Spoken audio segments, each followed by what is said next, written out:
There we go. There we go.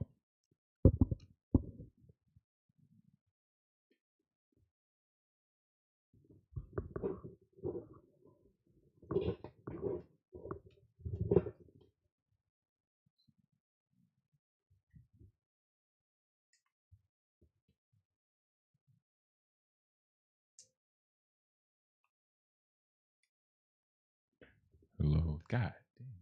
Fucking headphone. Hello. There we go. There we go.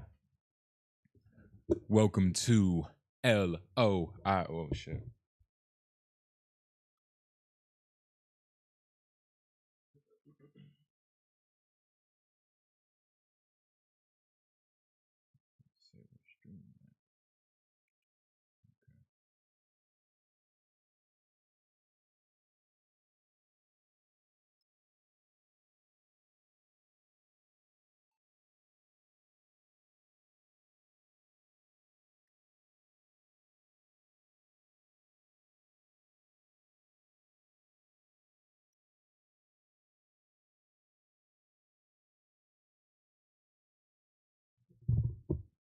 Okay, now that promo has been posted, now LOI is live.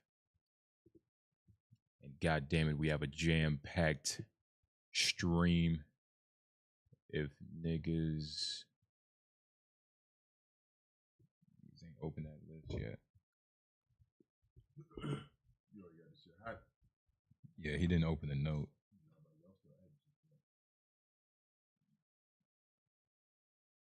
Can't I just airdrop it?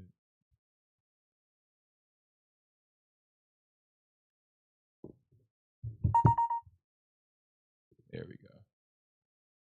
Is that gonna work? Okay, there we go. Never mind. All right, now we are in business, ladies and gentlemen. We have our note. We have the shit we gonna talk about. You know, I gotta roll up real quick. So of course we're gonna start every LOI stream with a little bit of tunes. Just a little bit. You know what I'm saying? And it's Something for the ears. if you're watching this after, you're probably gonna see a cut, like a weird cut. Cause sometimes our shit get copyrighted. And We've got a couple of those recently. I checked the email and I was like, I need to start checking this email more.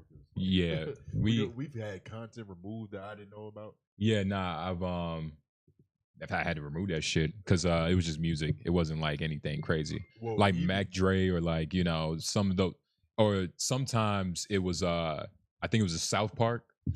We got caught on that, but we knew we was gonna get got. Like all the things we getting got on, I'm not surprised about it. Like once I go to YouTube Studio, I'm like, okay, that kind of checks out. In 2024, we had got for episode 52.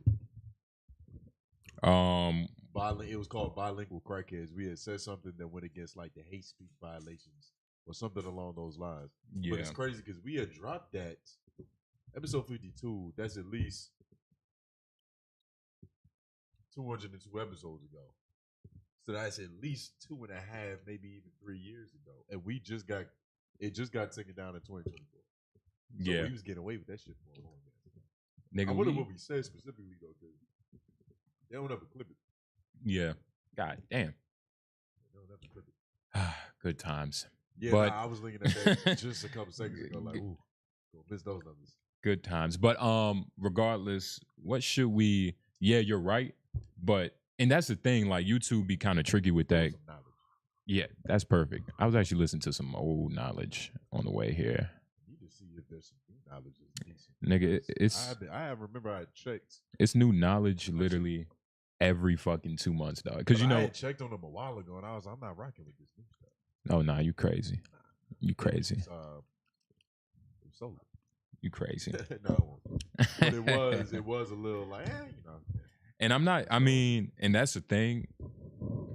Like knowledge music, I've heard things from like 6 years ago from knowledge that I know I probably wouldn't have liked then, but like because my ears have been like kind of they've evolved a little bit. You know what I mean? Like some of knowledge music, it kind of has to grow on you. Well, I mean, I don't like every Knowledge song for sure, but that's a lot of artists. But most of the time, especially back in the day when niggas was first on Knowledge, like it just felt like he could do no wrong. He was very bond. He pitches up the park. Lauren is giving us a phone call. I wonder if it's about this. Better be. Yeah. But you gonna play some music while we I mean, shit, just do it live. Pimp Pimp. Yo. Yo. What's good with you, dog? So my mic isn't on? Wait, why are you using that mic? Because I just feel like holding it. Yeah. Yeah, I use the same cord but a different mic.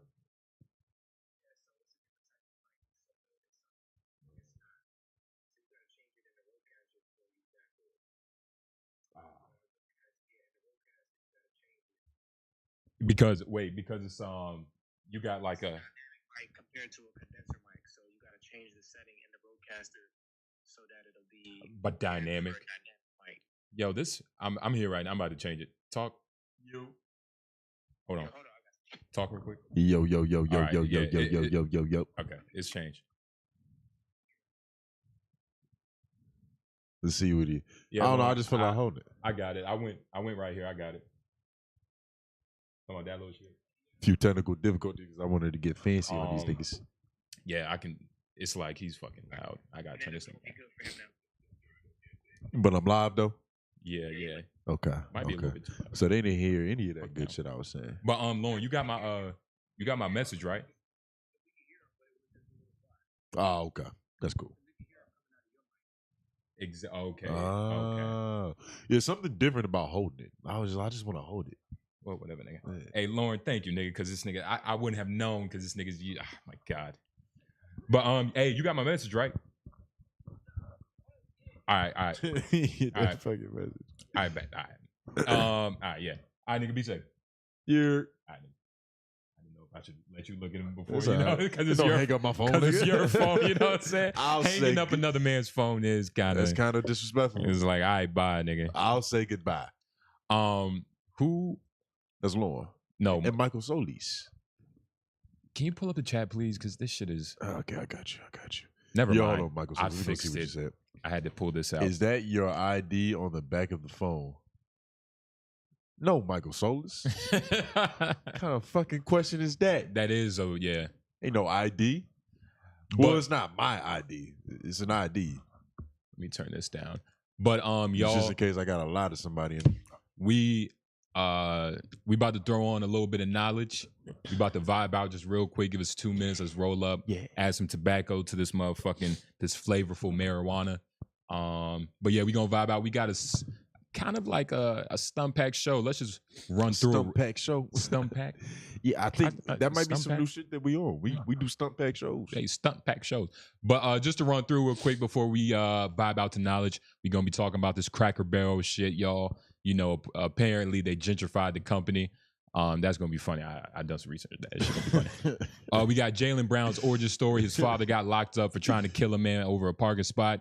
That's gonna be good. Get these niggas the itinerary, dog. What's on the menu tonight? We're gonna talk about this Yeezy money. Apparently, Ye God himself dropped a new currency that's better than gold. So we're gonna be talking about God's new money. It's not backed by Jews though. And the legend, not really last. I'm probably gonna try to save him for last because this is a legend. John Wall retiring. Didn't retire the best way, but fuck it, we gonna, you know. I have thoughts on this. But regardless, time to vibe out to knowledge. Give us 2 minutes. We gonna let y'all see what we playing because you know we like that type of shit. I'm keeping it real, I ain't gon' hold ya. Serve to the smokers, built trees with my soldiers. CL, backplate, 310 motors, the kid back boulders. No worries for clientele. I get ready every drug that I'm trying to sell. I fire L's and I'm quick to let a shell blowing. Put it out. Gotta play it back one more time. I'm keeping it real, I ain't gon' hold ya. Serve to the smokers, built trees with my soldiers. CL, backplate, 310 motors, the kid back boulders. No worries for clientele. I get ready every drug that I'm trying to sell. I fire L's and I'm quick to let a shell blowing. Put a knot on your head the size of an elbow. So try grab me and I'ma start throwing sparks. And you gon' die trying to wrestle like Owen Hart. Dickhead, young chief. keep trying to double stack so I can cop the Bugs Bunny mics with the double strap. But it's the drought and the money what I'm after, so I'ma start charging up cells like adapters. I'm not a rapper, really a true rider. That'll twist your top in like screwdrivers. You new riders, I'm patiently grinding, putting my time in. Watch got the diamonds, so stop your whining. Sean John designing, drive around reclining, seats told and climbing. Navigation string, let the car computer find it. BMW custom made 45 shit. Roll with my gat cop, shape up my jackpot. Jersey with the hat top. Niggas think I'm that hot, I need to cool off. They think I'm too soft. I've been on the streets on the bike trying to move soft. Pitching on white rocks, pitching on white tops. Fancy with the white shots, authentic white socks. Chicks want the white top, they see my last wagon. The piece glow like Leroy from the last track. Even in nighttime, the chain stunning. Niggas look down the block like, yo, it's rain coming. Yeah. My homie Cash really going for 5. Send my prayers, do your thing, I'll be going for mine. Cause we live life to the fullest. 365 nights on the strike, that's a bullet. Now, Uncle Ricky got him up with some change. And the feels like a garbage truck to dump in the pain. All on my shoulders, I'm warning my soldiers. The nights get chilly, the morning's much colder. I seen summers get cold, and players do it up until the point in that they done and they fold. They can't succumb to the cold. Those are frostbitten up north sitting, it's like some effing lost kittens. They getting locked up for carrying boy. They doing time up a marrying boy. I respect you. You do your time like Gotti and come home like that marrying boy. Jim said holla. They said Santana, get ready. December. Whoa. Messing with the gangsters, riders, y'all messing with some gangsters, riders, 9/11 survivors, y'all still want beef and holler. You think you bout to get your piece and holler, squeeze the piece when I think this problem, who can follow? Young Muhammad Atta, no plane lessons, cocaine lessons, the supply the towers I had, only cracked and divide the towers. I'm hurting, working hard to re-provide the towers. Told you, you messing with a gangster boy, you messing with some gangsters boy, don't do that. You got coke, don't move that. These blocks belong to us, homie. Remember I told you that. Ask me your boys, there's no more messages. If I see them pumping, I'm stepping in my weapons in. I'm shooting off to the death of them. If you try to run shots ahead of him, he's already done it. Tell him, welcome to New York City. Oh no, welcome to Dipset City. And thanks to Cam, I'm Harlem's new anchor man. Yes, chump, you should shake my hand. The group will make me too cocky, and I'm not gonna wanna talk to you dudes who move sloppy. So move, watch me, stand still, don't move, watch me. I'll show you how to do this, yeah. I'm breaking down, yo. Hey, yo, look, dog, I bought villas, stayed in resort Skrilla. I was store killer, I store killers. Man, I caught killers, just on port killers. Cat frontin', port killers. Who more villa, weed in the 4-wheeler. F Mike, so you see, you never saw a thriller. Biscale, 4 reelers. Dirt 4 want me to go. Raw will you? Small Pisces, front from the archdice. You got hard fight me, I deal with the part white. I'm Anthony, I do things the harder way. Pardon me, escalate, marmalade, mama stay. And I send the wolves stars of play. I'm in Duke, hard today, color pink Chardonnay. And I clap at your man, got the clappers. Clap on, clap at his hands. Only thing he ever clap was his hands. He'll get butt raped up, take the Michelin man, bastard. Listen, you can, maggot. Get in his band, listen, you can, maggot. Listen, let's bring it back. You know why? Cause this is the deal. Cast this shit in the hand. Physics my hand. Listen. I missed the era of the BMP. I'll be done with GMPC. Had that scope, aim in the light trip. Seen all hours, came as the righteous. Contain, maintain, maintain. Complaints, maintain, rain, for lifers. Out there, I put the flame in the fire. Christian, atheist, pray to Elijah. Don't delay, okay, just pray I don't snipe you. Cause with the SK, thought I'm okay. My AK was my AKA before my ABCs had A-OK. I'll show you how to make 2 million out your deal. Like price, I Out your deal. Super CEO. That's when the tech is soaring. 4 million dollars and I ain't sell a record for him.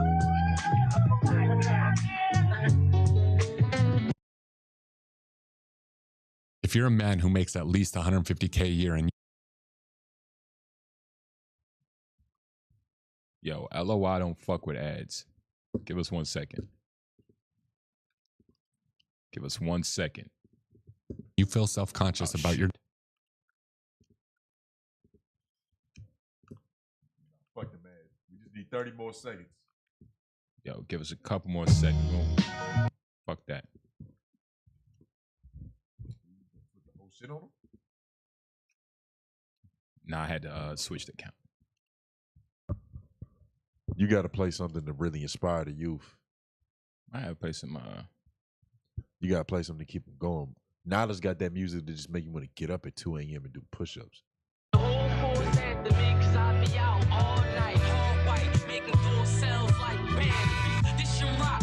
We're going to be ready in T-2 minutes. I need money like a charity, and I ain't gonna stop till a motherfucker bury me. Bury me, go ahead, hype him up, I embarrass him. My spur hit his ass to the bloody Mary. Shotty blast for body bags, they got carry. Meek Millie, I squeeze millies and got accuracy. So try running, they thumping and hit the back of him. Hit his crown and spinning round, now he a tragedy. You ain't a friend to me, nigga, you my enemy. So I'm giving out shots like Hennessy. Any nigga with a problem, we solve with semi-autos and bottles. We run up on them and off. Every man for himself, keep my hands to myself. I'm a rider, I ain't never ran for no help. Every crab by the belt, it's niggas that get the creeping. Niggas that grip the heaters and squeeze them, you in the freezer. Pussy like an Elio's pizza. You don't like me, I don't like you neither. Ain't about a dollar, holla. Cause y'all the type niggas get knocked, start singing like the opera. Swinging with the coppers, getting niggas booked. Cause the crackers got you cracking like the raw when it's cooked.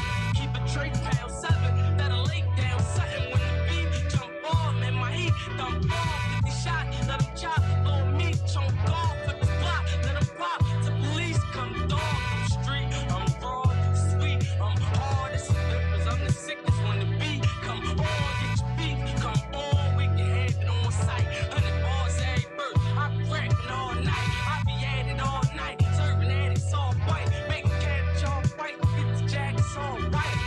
All the business all black, spinning rims and all that. Drake pound, 6 rounds, hit your rim and all that. Just to knock and all, niggas got it in, we got crack like gas. Pills like Tylenol, weed like the dog, and dope like Homer. Nuts like Red, man, and coke like soda. Man, shit real out here. Every other day a nigga killed out here, but I'm still out here. So every day I wonder when the phone call my number so they can't go take me under.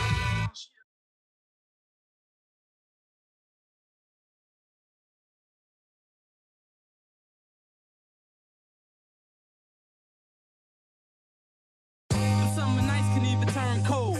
In the streets of Philly when niggas don't even get to turn old. My heart pumping to a turn gold. You niggas stuck in neutral, I'm riding like fuck it, it's a long road. Shit, I'm the one, I'm like the lost soul. In the middle of heaven and hell, see nigga, only God knows. When your time gon' come and your eyes roll straight to the back, then you see it all black. That Mac go ring and that 9 go clap. That's that murder music to rewind you back. Put that Ruger all up to you, watch your mind go splat. All over the wall, nigga, all over that raw. It's the same old me, still the same old G. Got that crack music, listen, let your brain OD. I be playing no peak, me and one of my niggas riding through the city, plotting on some of the niggas that be thinking they gon' get me. I'ma running you niggas, and that's a couple dead bodies for a couple of niggas. Chill, monster, sitting like a monster, revolver on my lap, barrel full of black Thailands. I lick it at your squadron, roll up like hold up, start spinning while I'm driving. Fill off the roll up, you niggas better slow up before you bang the fuck out. I ain't letting flame blow your brains all the fuck out. All over your shirt, since a youngin' I was buck wild. All up in the dirt, mind screaming, get the fuck out. North where I was raised at, South Philly I played that. Wherever I'm around, I hold it down like a wave pack. Yeah, my niggas stay strapped, blazing, I'ma blaze back. All over that yo, get your motherfucking A crack. North side of First Street, or south side of 8 Ball. By the Green Gate, cops coming straight for 'em. Niggas dropping tape tapes on him, try and get us locked down. Send it to the district, that's enough to get you chopped down. That 9 parabellum, fuck around and get a nigga mama cerebellum. They ain't ride, man, they tell him I be sliding with a 7. All titanium, big boy sound, jump around when I'm playing them. Me, I play my role, getting old like the Chamberlain. Same old you kiss the same one that give me cranium. Every time I touch a gun, all I hear is Damien. Try to fight me up to rock a nigga like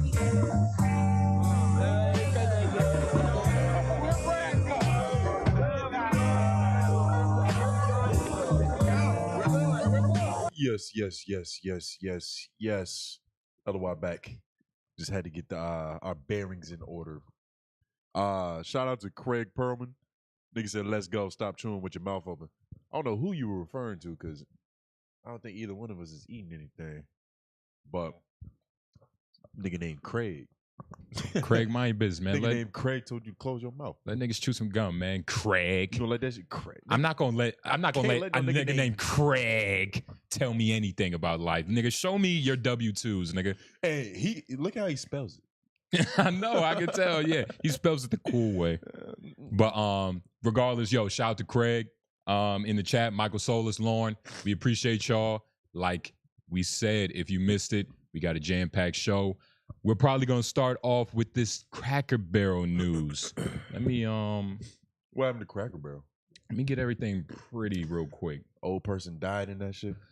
I'm So- surprised that hasn't happened yet because Cracker Barrel is like an elderly demographic. Mhm. Nobody's broken a hip or passed out in that shit.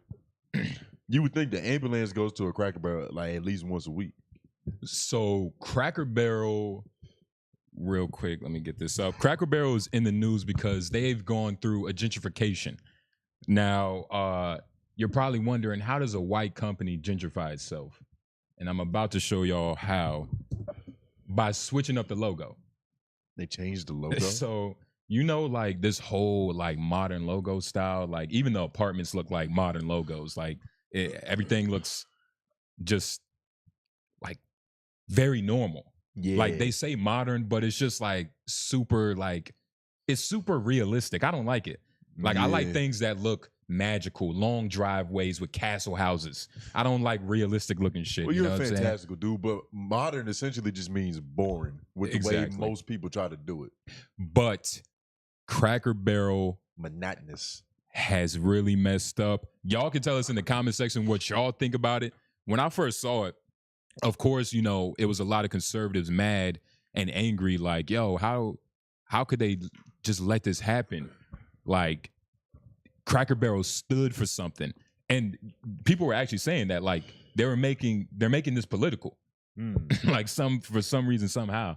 Like they're like, yo, this woke mindset is somehow changing the fonts of the political party and manipulating the minds and all that goofy shit. That's what they saying, or that's how you feel? Nigga, that's what they saying, and that's how I'm reiterating. Because they didn't change anything about what it means to be a Cracker Barrel. It's just a different logo. Like this is, and it's not even a woke logo. It's not like they put a black woman on that shit. Well, You know what I mean? Like if they would have did some like yeah, let's change the mascot of our whole thing and let's Yeah. make it like a Latinx woman. Yeah. Okay, then I get woke. But even with this, well, it's what shape is that even? Well, that's the thing, right? Like, you remember when we was talking on the podcast, and Lauren, if you're still in the chat, you could probably attest to this. Like, you can't bring anything up in this time without making it popular without politics. You get what I'm saying? Yeah. Oh shit, fat fingered nigga. Yeah, it was actually. That's still good though. Mm. But just for this, so y'all can see our face. But you can't bring anything, like nothing gets views like politics. Like you remember with the Sydney Sweeney thing, they somehow made that political and like racist. All right, maybe. Like Nah. well, no, I'm saying maybe. But there were people trying to make that ad political, which that was really a reach. With the jeans thing, that's a play on words. If you a black Israelite, like you should think she's trying to manipulate our black women into thinking they're not good enough. But for the most part, if it's not political, it doesn't get any views and it's not moving people. So even here, let me bring this up. If y'all forgot, nigga Byron, you remember this nigga? Hold on. Byron Davis. You remember Oh, this? Byron Donalds. He went on the Breakfast Club one time It sounded very stupid. Hold on, yeah. Let me. And so ever since that moment, I was like, "This is a guy I can't take serious." But And y'all, I know it's looking ugly right now, but literally just work with us. of course, Byron McDonald's. In college, I worked at Cracker Barrel. In Tallahassee, I even gave my life to Christ in their parking lot. Whoa. Sounds weird. that's crazy. Their logo was iconic, and their unique restaurants were a fixture of American culture. No one asked for this woke rebrand. It's time to make Cracker Barrel great again. So giving your life to Jesus Christ in a parking lot anywhere is kind of strange because it's like, what fucking religious guru are you following?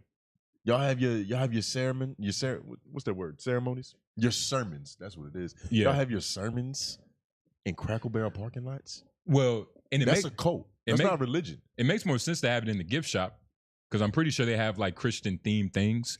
Well, maybe back in the day, but I don't see woke. What's woke about a polyoctagon? Yeah, I feel you.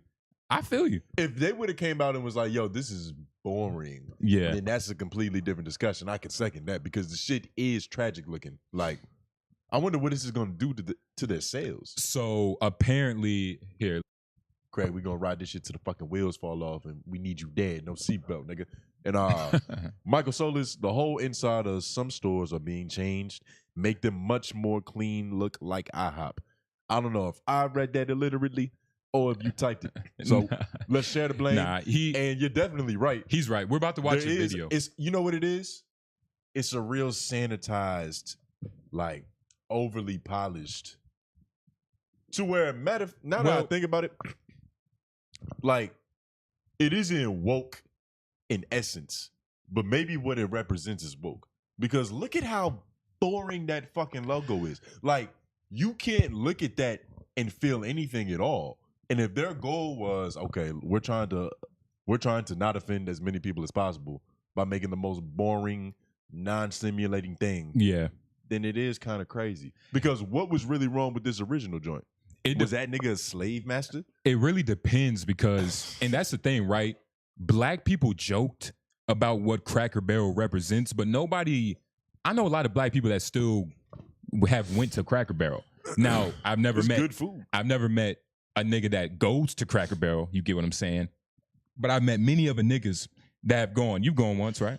I've been to Cracker Barrel multiple times. And the thing about Cracker Barrel, though, is that shit does not buy anything. Yeah, That shit is always by itself on highway I-40 in the middle of nowhere. it might be a Culver's near, but that's probably like 5 miles down the Shit, road. nigga, not even. It's usually like some barracudas and shit. Like, that's the only thing that's around Cracker Barrels. Them being like big ass parking lots by themselves. I do like Maybe that is the best place to give your life to God.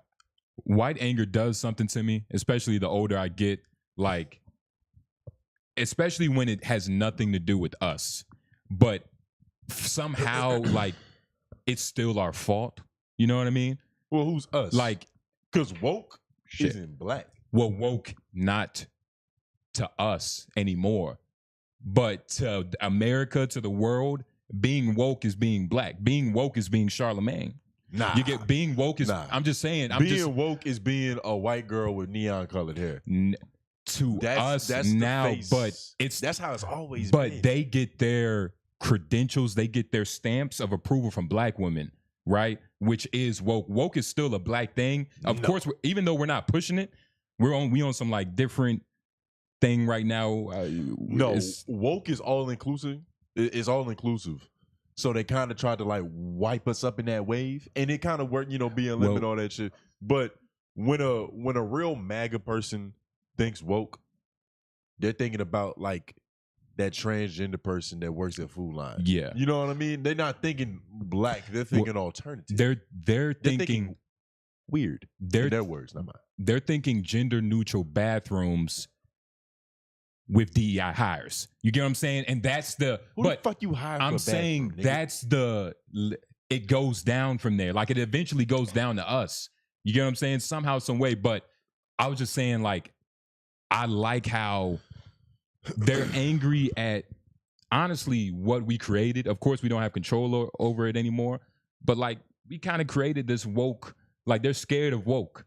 Like we created that. No, we're not taking responsibility for that. We shit, have dog. to. No, we don't have to do anything. No. Just Woke got it got sandbagged, it got taken from us. But just in terms of like, Republicans, like white Republicans, fearing that term, I think it's beautiful, especially because it came from us, even though it's not like ours anymore. You're making it too racial.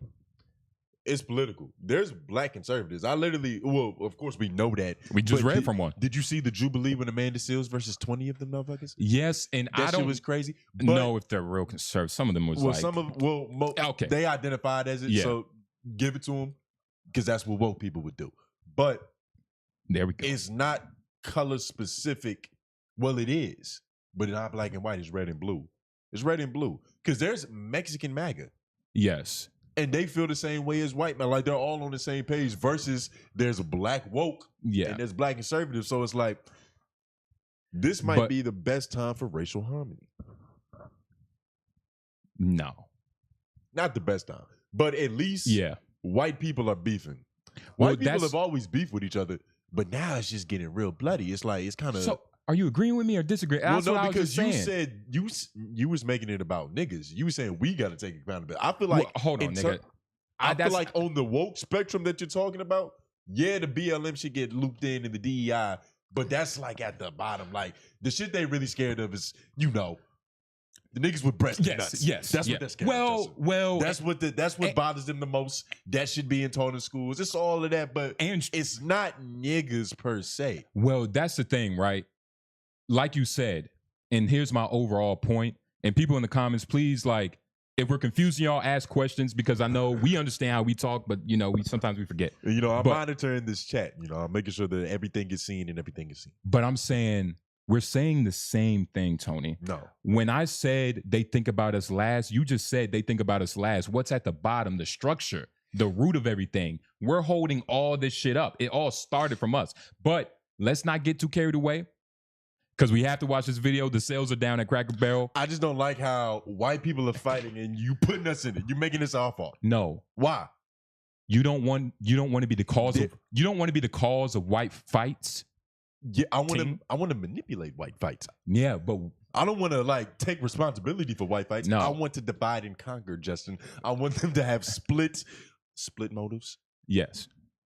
Split parties. And that's where we come in between, and it's like, okay, we got our own shit. But we're sandwiched in. And now it's 3 different options instead of 2. That's what this is. That's literally what this is. It's a bunch of white people that are, and by the way, I haven't seen too many people are happy about this, but regardless, let's just watch this video. And by the way, yes, the stocks are down for Cracker Barrel. They're sitting at around $50.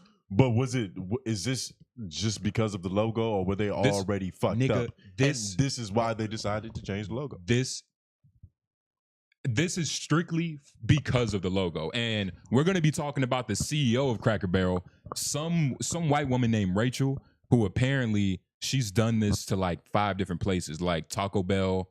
Taco Bell's logo randomly did change. She's done this at a couple different places. We're going to really break this bit down because she's good at her job, because I haven't seen anybody stop eating Taco Bell because of the new change. But my bad. Nobody ate Taco Bell by choice.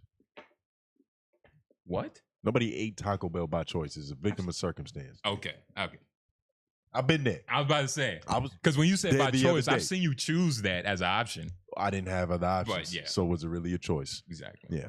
And that's what America is. It's fake. It's a facade of options. Fuck America. That's Tone Groove's life.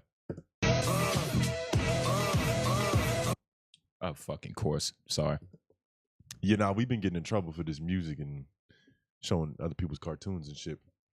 Okay, now we can hear this. Remodeled. By the way, shout out to Kev on stage. Cracker Barrel, and he hated it, and I want to join in on the hate. If the Cracker Barrel don't look like the Jim Crow South, I can't eat there. You got to have the racism aesthetic. You got to have the rocking chairs and the hint of segregation in the air. If I don't feel like I'm on the set of Sinners, then how do I know I'm in a Cracker Barrel? This is a gentrified Cracker Barrel. They done took all the character out of it, and I know the edges of the pancake ain't burnt. I gotta feel like somebody wants to say, "Good morning, boy," when I go in, with respect. And no respect at all. I feel like they want me to work there, but they don't want to pay me ever. And I've got to live there. That's Cracker Barrel's thing. If you take that away, what is it? A Denny's, a IHOP, a place I don't want to be at. I gotta ask this question. I think I probably know the answer. So This isn't right. The white woman that's about to speak is the CEO. Just read her body language, look at her face, and just like you could just see, man, like she's from. I don't even know if she's from our time. Like, just listen to it.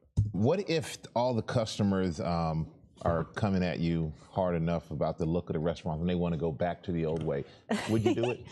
Honestly, the feedback's been overwhelmingly positive that people like what we're doing. I'll give you another soundbite. I actually happened to be in Orlando last week with all of our managers. We bring them together and every other year. And the number one question that I got asked, Michael, was, how can I get a remodel? When can I get a remodel? How do I get on the list? Oh, really? So because the feedback and the buzz is so good, not only from our customers, but from our team members. They want to work in a wonderful restaurant. So we're doing everything for our guests and our team members. Well, Julie Messino, it's wonderful to have you here. Pleasure to be here. Thank you for answering those questions for all the Cracker Barrel fans out there. There's a lot of great changes. Thank you so much. All right, thank you. Robin? Can I get in? You know what? I'm with her. I'm with this whole thing. I didn't like it at first because when you think Cracker Barrel, that shit is supposed to be like banjo, potluck, fucking little trailer park charm, but it's supposed to remind you of times that don't exist anymore. Like whatever. The problem with that is everybody who loves that is dying. Cracker Barrel's main clientele is niggas that are 77 plus. So you can't build a business off of hoping that these niggas are always gonna buy your pancakes. You eventually gotta flip. Like LeBron, right? He's still LeBron. He's still athletic. He's still big. He's still strong. But he can't do everything he did when he was 26. You gotta kind of adapt a little bit. Shoot a couple more threes. So go to the free throw line a little bit more. So all the old people are dying. Therefore, you should destroy your brand equity that you built for hopefully a better beginning. What good is brand equity if it's if only ghosts believe in it? If it's just a bunch of lost dead souls that are fans of your product, you're not selling anything, dog. You just have a memory of what you were. But what is like, and it's kind of selfish. How so? Okay. I'm with you. Okay, so it's like, all right. I'm trying to think of a good example for us because we're 25. And like, how would you feel? Even something like McDonald's, right? Like, you remember how McDonald's looked when you were a kid? Yeah. It was like a big ass playground. Ronald McDonald was all over that motherfucker. But then, probably like mid 2010s, whatever that fucking era was, the shit started getting real sanitized. It was like the home goods store. Yeah. They had a bunch of fancy furniture. Everything was some modern fusion shit. Yeah. We didn't go, hey, this is fucking wrong. What happened to the shit that I loved, that I grew up with? Because the fucking world revolves around me. Some people did. Hey, you probably said that. Some people, everybody said that. That's a weird thing to say as a teenager. It's not necessarily weird. It's just reminiscing on like what something stood for at that time. You get what I'm saying? But I don't even stand for what I stood for at the time that I liked it. And so you're not going to like anything in life. No, that's not true. I'm just saying, but that type of person isn't going to like anything. Like, they're not going to be okay. And my point is, why try to sell that nigga anything? He don't like shit. Okay. You know what I mean? Like, I get what you're saying. But I think it's deeper than just the older people that was there when Cracker Barrel just opened are dying off, which is true. But still, like, just because culture is timeless, right? Like, culture in itself is timeless. Like, the Air Jordan logo, it's a timeless type of logo. Like, imagine if he tried to modernize the Air Jordan logo. Like, that would be fucking crazy. No, tires are timeless. But the Air Jordan logo, that's been around since like the late 80s, early 90s. I'm saying, though, in the grand scheme of things, that's not that long. There's niggas who've been alive longer than the Jordan logo. When was Cracker Barrel first established? Opened? It's 1773. Like 1776, nigga. What are you talking about? The year that all the MAGA niggas love. When was Cracker Barrel? I'm pretty sure it was right after Christopher Columbus got here. They 1969. They kicked the Indians to the side. 1969. So this was founded in 1969, and by the way, I got to show y'all this because everybody has been talking about this. Even Steak and Shake, they made a post. Steak and Shake ain't in no position to speak though. It's like nigga. How is Steak and Shake not in the position? I feel like Steak and Shake is questioning themselves. Like you can't question yourself and go fuck with another person. But sort your shit out first. They still because they kind of did the same thing. No, they still have. They changed their logo up a little bit. They kind of changed the style of the diner from what I've seen. A little bit, but it's still the same Steak and Shake. It's still the same Steak and Shake amongst. I haven't been to all states to check and see, but what do you mean the same in terms of the food? Like in terms of the food and the diner, dog. Like the inside of it. You remember the Steak and Shake on Capitol? They got switched to that burger spot. Yeah, that shit is like when that was Steak and Shake. It felt like a diner. Yeah. Like it felt like that feeling is the culture. That shit is timeless. It doesn't matter what age. I never forgot my point. I was trying to prove culture is time. That whatever that is, that's a timeless feeling. You could be a 5-year-old and you understand like what is trying to be presented to you. So if you remove that, like 5-year-olds don't care. They run and they lick on anything. It doesn't really matter if it's an antique chair or if it's a modern chair. But I get I understand. I understand do we what you're saying. Hold on to everything? Diners back in the day were probably like what not in terms of how you did it, but what it meant. Like diners were big back in the day, just how like fast food restaurants and shit is big now. Or even the restaurants where like you go in and some conky hibachi shit. Okay. Motherfuckers throwing shrimp in your mouth. Like that's our shit. Eventually, that's gonna be lame as well, and niggas gonna have their own like fucking.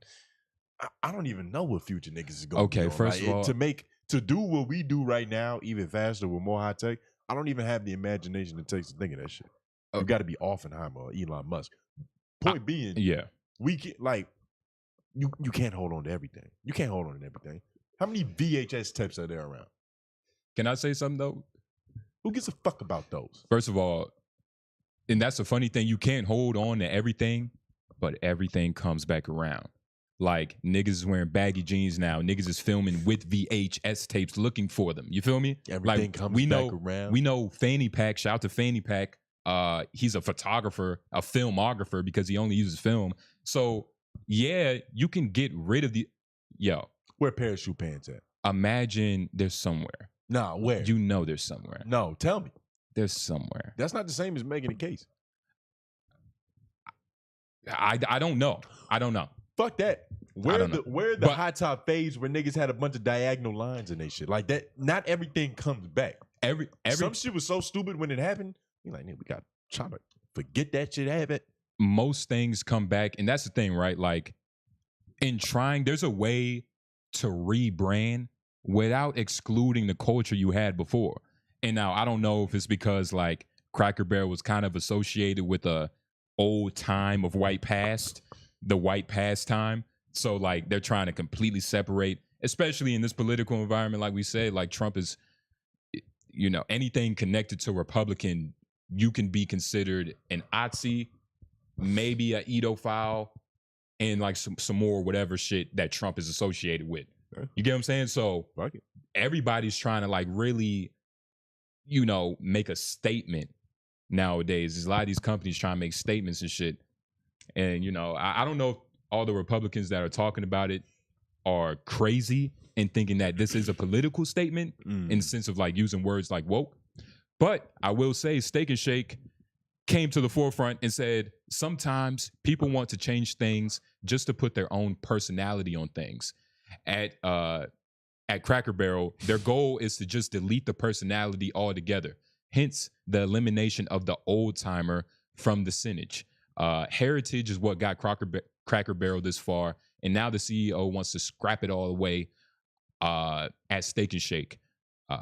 My bad, I'm fucking up. Yeah. At Steak and Shake, we take pride in our history, our families, and American values. All are welcome. We will never market ourselves away from our past in a cheap effort to gain the approval of Trendset. Michael Solis says Steak and Shake needs another remodel because most of the sales are drive-through now anyway. So, and like I was saying earlier. Hold on. Like I was saying You want me earlier. to Google that or you going to believe that nigga? What the fuck? I mean, Chad don't lie. Okay. Bo don't lie. I'll believe that. Chad don't lie. Is that true, Michael Solis? Why would he lie? He don't have any stake in Steak and Shake. Who fucking knows if he's telling us the truth? But Point being, these niggas not in the position themselves to say anything to any fucking body. They are only person that can talk is Sheets, because Sheets is actually innovating shit. They are in a position to speak on it because they've remained the same. They're piggybacking off of this anger because they're irrelevant, nigga. Nobody gave a.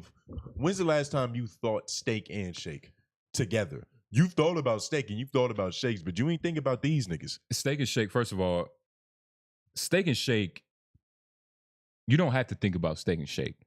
It's what's the word? It's an icon in the restaurant game, nigga. You don't have to think about icons all the time, nigga. You know they icons. Why even name them? Why don't you just answer the question? What's your question?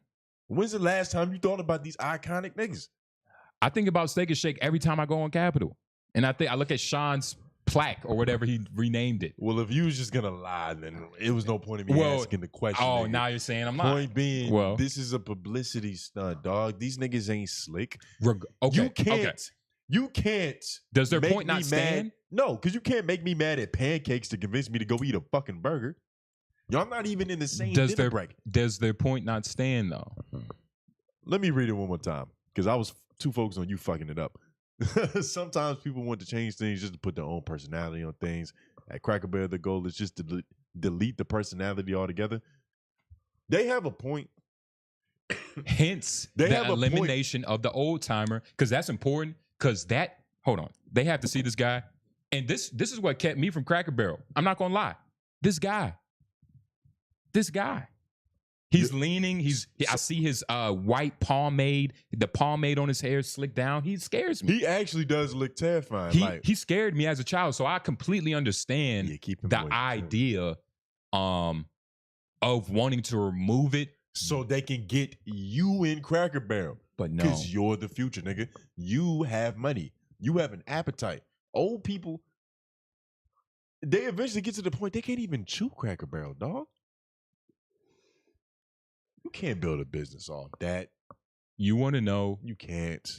That's like Cracker trying Barrel, to build a business off of fucking, I don't even know, selling kids alcohol. Like it just don't go together. Cracker Barrel had no understanding of their audience and their true purpose of like where they stand. Like Cracker Barrel is never going to be enormously big. It's not going to be like, oh my God, Cracker Barrel at every stop sign. That's never going to be Cracker Barrel. So if that's what they're trying to do, then they need to slow down. But as far as like that, it could be not necessarily, because it could be if they try. Because the type of audience that likes Cracker Barrel doesn't really care about, like, people that like Cracker Barrel they're gonna go to Cracker Barrel. It's not gonna take. They're not gonna go regardless. Clearly, I'm saying that actually they were, because everybody's mad that they switched the fucking logo. Yeah, but so I'm saying, like, the type of audience that they have didn't care about this.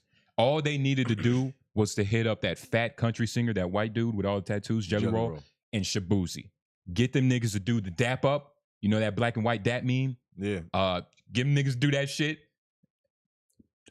Global. Nah.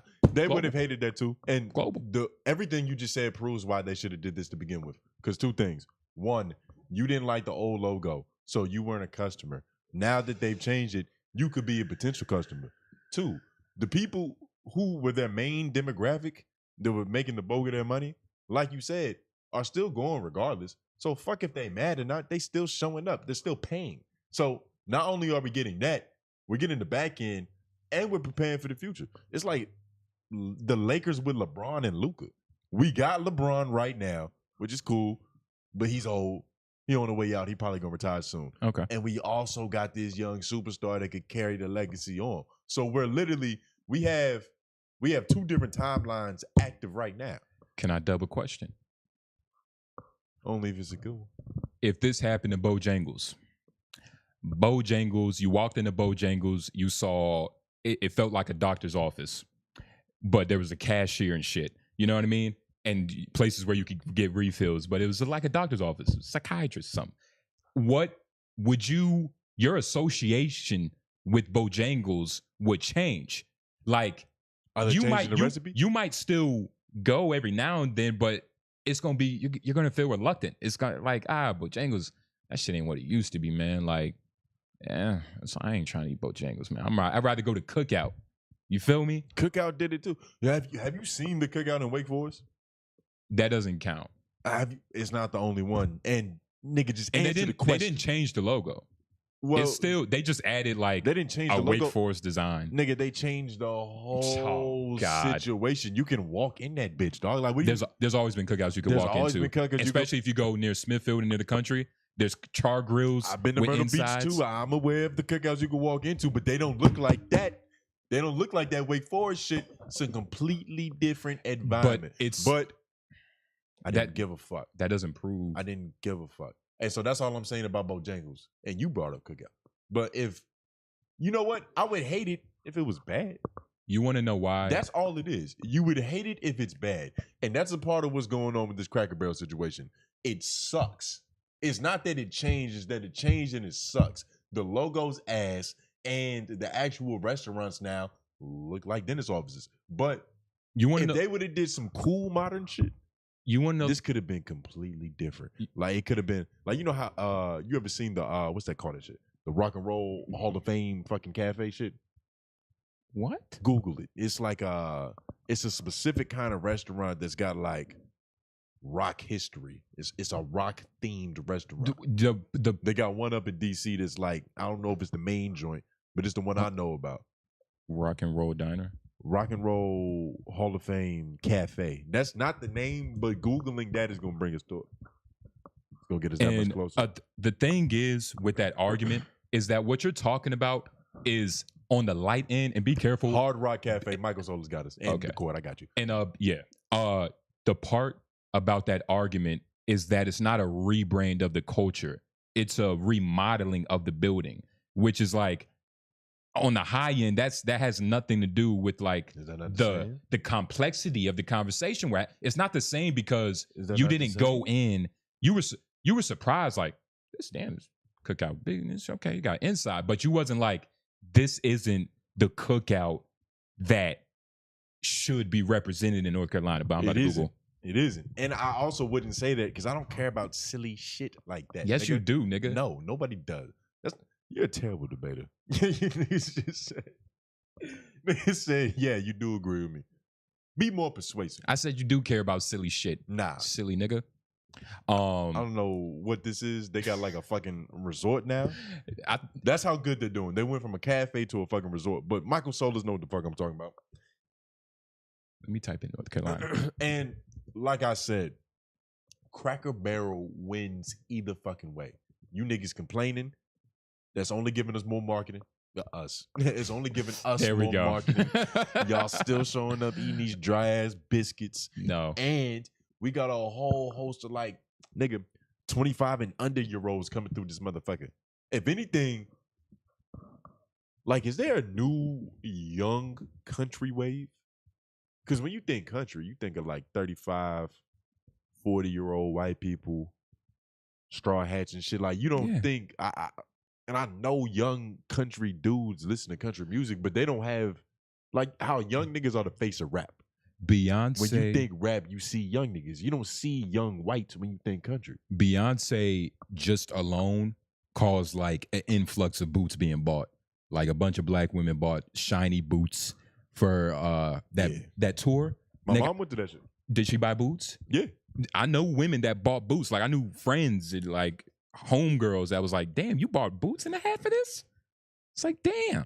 But to answer your question, hell yeah. And that's what I was saying. Where's the young country niggas? But that's what I was saying. Get your boozy. Get Jelly Roll. Get help me out. What is Dolly Parton? That's Lil her name. Nas X. Lil Nas X. He just got arrested, by the way. He came with his own saddle too. Hell yeah. He rode on it. But nah, man, this whole Cracker Barrel thing is kind of funny. But, you know, no matter what side you're on, you're probably still not going to eat Cracker Barrel. So it doesn't really matter. Let's be honest. Michael Solis, you wasn't eating Cracker Barrel. Craig, you wasn't eating Cracker Barrel. Craig was probably eating Cracker Barrel. Fucks no. Hell no. Any nigga named Craig. A nigga's named Craig. Unpredictable. You can't put him in a box. Yeah. Whatever you think about niggas like Craig, you got to think the opposite. Yeah. And Michael Solis said, messing with white women, I got 2 pairs now.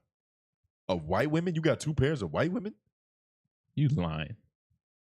You lying. I don't believe you. That's dope. You got 2 pairs of white women. Michael Solis, I don't believe you. Got to DM us on IG. You just said, yes, I was.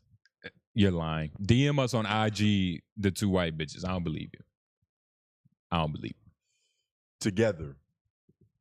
Yeah, because he said so together. We can prove that they know about each other. Yeah, because that's the thing. Because like, I mean, anybody, Michael Solis, I can lie to 2 white bitches. You know what I'm saying? But can you get 2 white bitches on the same page? That's the difference.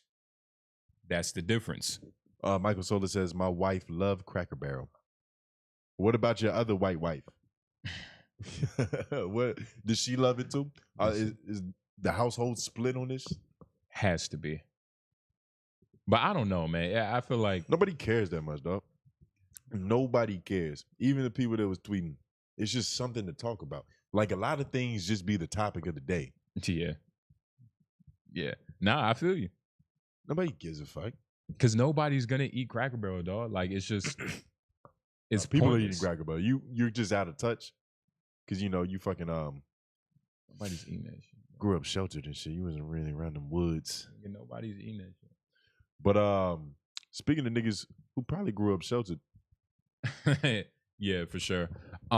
So in recent basketball news, and I'm saying basketball news because you know that's what journalism is. Fuck it. But it really has nothing to do with basketball. Jaylen Brown's father, Marcellus Brown, was arrested for attempted murder after allegedly stabbing a youth football coach during a dispute over a parking spot. Yeah, that's crazy.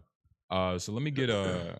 Jaylen Brown is a genius by basketball player standards. No, so yes, but that's why. Because I was always confused about this nigga, dog. I was like, because you know, I wouldn't say I wouldn't say hate, but it was just confusion about this nigga. Every time I see him do a lecture, I'm like, why are you doing this? Like, why? And this is the reason. The separation from where he came from. I feel like Jaylen Brown is the father in their relationship. Like no, he's like the big brother, like not the father. Like when the dad got arrested, he called him. He was like, "I'm so fucking disappointed in you. Me and mom raised you better than this." Well, and Jaylen Brown, he's smart. I don't know what it takes to call a nigga a genius. I might have to see like 5 by basketball player standards. Now he might be stupid by scientist standards, but NBA, he's a fucking genius. He's definitely and he's smart, especially regular human standards. Yes, niggas up there. To give a lecture about anything, you gotta have some know-abouts about life. That's not true. We give lectures all the time on stage. Yeah, but it's not about. We don't know shit. But it's not about nothing. So let's get this up so y'all see. The father of star Celtics guard Jaylen Brown has been arrested for attempted murder. Multiple outlets reported Thursday. Quentin M. Brown. So this nigga was a former boxer who goes by his middle name Marcellus, was booked in the Clark County Detention Center on Thursday morning on suspicion of attempted murder, according to records viewed by the Post. So real quick, yeah. The Jaylen Brown story is pivotal. It's important. But we fucked up. We might have ruined the lives of one of our viewers. So somewhere along the line, we thought that Michael Solis had 2 white women, but he just cleared the air. He only has 1, and she's sitting right next to him. So apologies, Michael Solis and Mrs. Solis. He didn't say that? No, he what said did you read?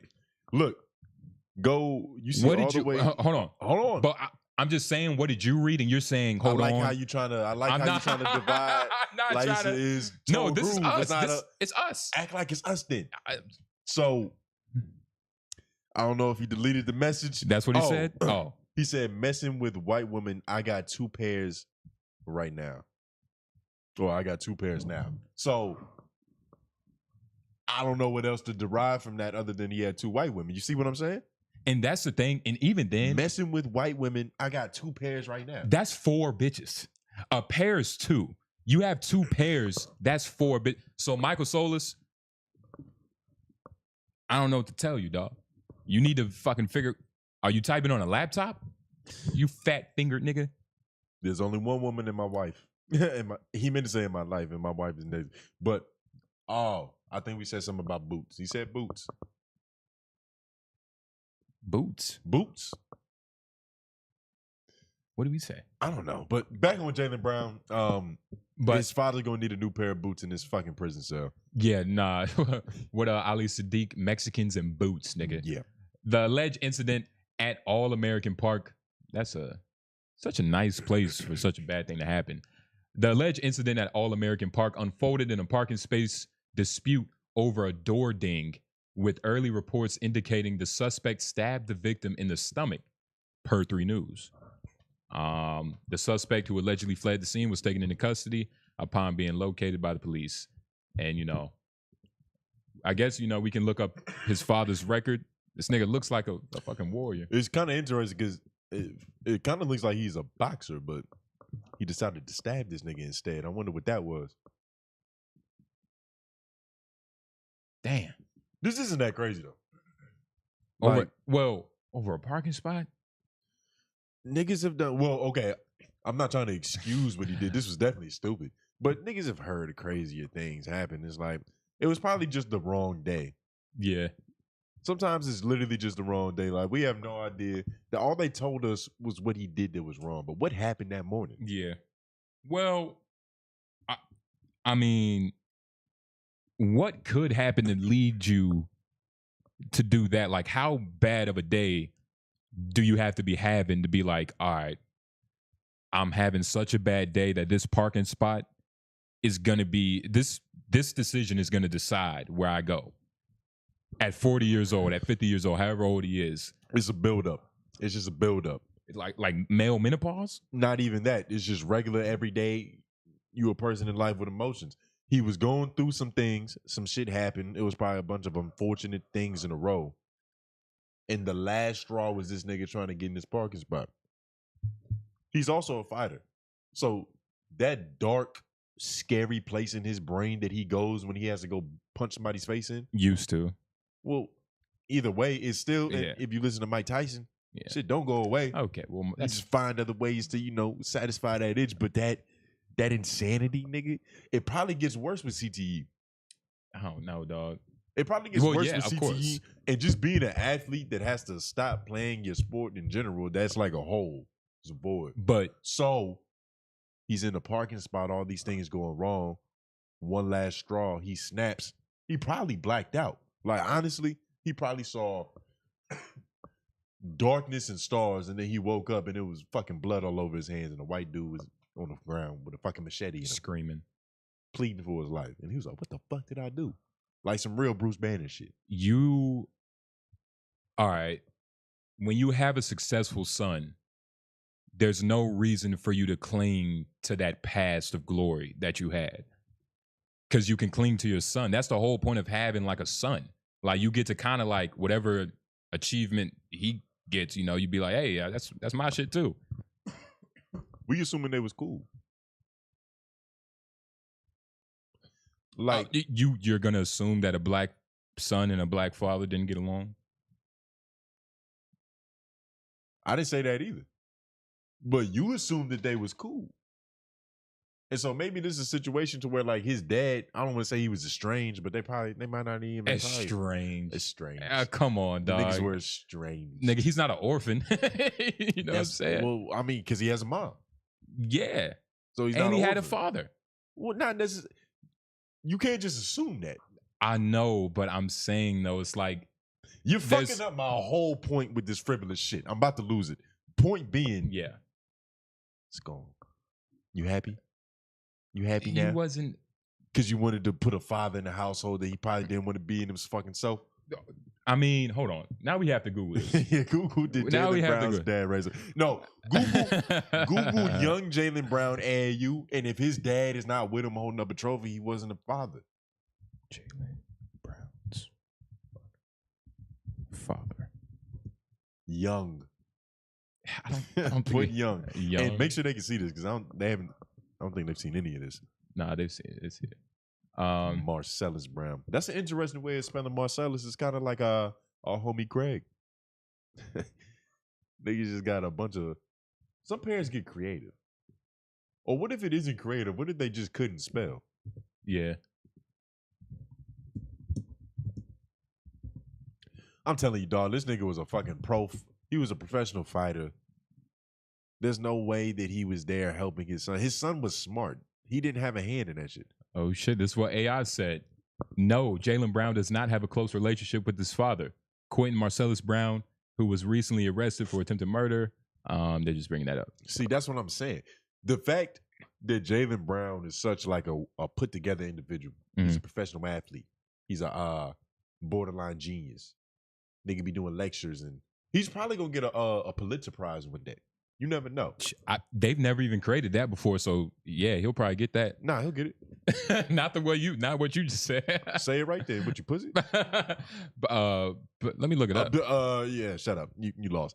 Otherwise, I'm not gonna say it wrong like you. Or regardless. For real, my wife's over here watching Hallmark. Then here's Tone talking about my two women. Hey, Justin said something too, dog. We both thought you had two white nigga. ones. You see, you over here. If anything, do you think your girl, real quick, just a little quick tangent, do you think your girl, she might not want you to have two girls, but do you think that she would appreciate the fact that you could handle two girls? Like, in a way, would that be a compliment? Like, my nigga not polygamous, but if he wanted to, he could do it. Nah, I don't think women are too possessive. To most are too possessive to think like that. She literally the other day at the midget wrestling event, you know, I was talking to the bitches and shit, and she was over there, and we had got to the car, right? And I knew she was already like not angry, but like irritable about that, right? Yeah. And so she was like, she got in the car. She was like, okay, I was tripping. Like, I was upset. You was just talking to those bitches. And I was like, why was you even tripping? We got in that whole thing. Did she trip about it for real? Like, she wasn't. That's the thing. I'm a great teacher. I have very strict rules and regulations, you know what I'm saying? We like to get to the head of the things in my relationship. What? We like to get ahead of things. What? So when she understood that not only was she at an event that she was invited to by me that I was working at, like she knows that she doesn't deserve to have an attitude with that. You know what I mean? Like she can think she'll have a conversation with me in her head by herself that'll like fix everything. Typically. Sometimes I have to get up in there, like really dig in her fucking brain. But so other times you got it easy, it's dog. not easy. You dog. got it easy. You think she came out the box like that? Yeah. No. Yes, I'll be honest. I think you got a right. No. Some niggas pick fruit has got brown spots. Shit ain't in the seeds ain't fucking. No, nigga. Seeds ain't curated the yet. Seeds, yeah. Nigga, you got lucky. No, nigga. Yeah, you did, dog. Nigga. I'm telling you, I did not get lucky. This is like, we like to get ahead of things early. Have you been through this before? Previous like relationships and shit? No, same. Like, was there another instance that you taught in that moment that this is what's supposed to happen? Oh yeah, of course. Like, what'd you say? Here's the thing, right? all right, it's this. What I'm about to say isn't verbatim, but I probably told her it's We like know you gonna lie. Just make it. Make it not. believable. I'm telling you, it's not a lie. I could really call her up and she would tell y'all. Don't threaten But she's things busy that you right won't- now. Yeah, Like, exactly. she's busy right Don't now. threaten She's things busy making my that's money. Not possible. But it was just like, look. First of all, when it comes to certain things, right? Like I've already prepared her for the idea of me talking to bitches. You get what I'm saying? And not like talking like, you know, like, hey, what you doing Saturday? But like just like, look, you know, I'm an entertainer. You know, I'm going to be talking to women. Because most women already like they don't want you like talking to bitches is Does like she encourage that? not encouraged Because but understood because we're in the same type of business. You see what I'm saying? So it's a little, and that might be what you're talking about. That back when I was on my ex, that luck aspect, because we're in the same creative space. So, you know, you're gonna.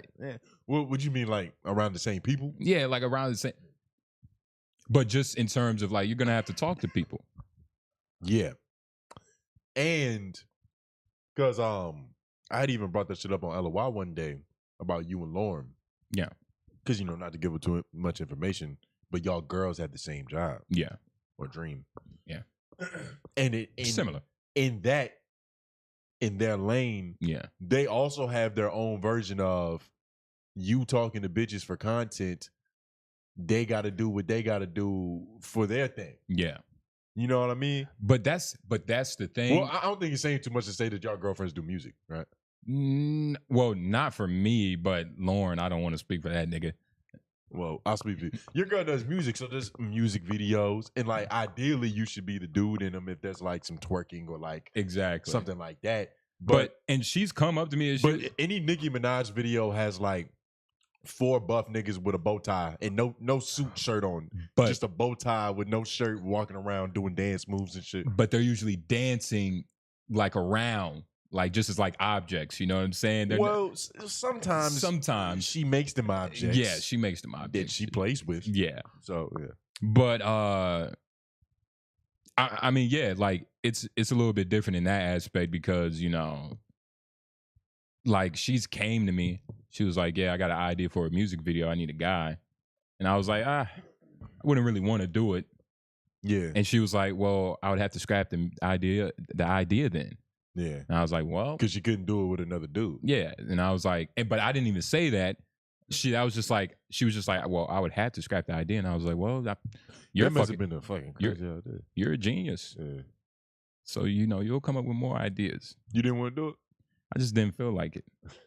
It was like a get up and do it now kind of It wasn't a get up and do it now, but I don't like to accept things that it isn't for sure I'm all in.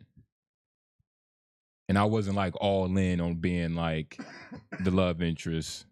Yeah. You know what I'm saying? In my girl's beauty. It's like, you know, it's no point for that. Do you think but she I would will be say, cool? Do you think she would be cool? Like, if you got casted for a movie like tomorrow. Yeah.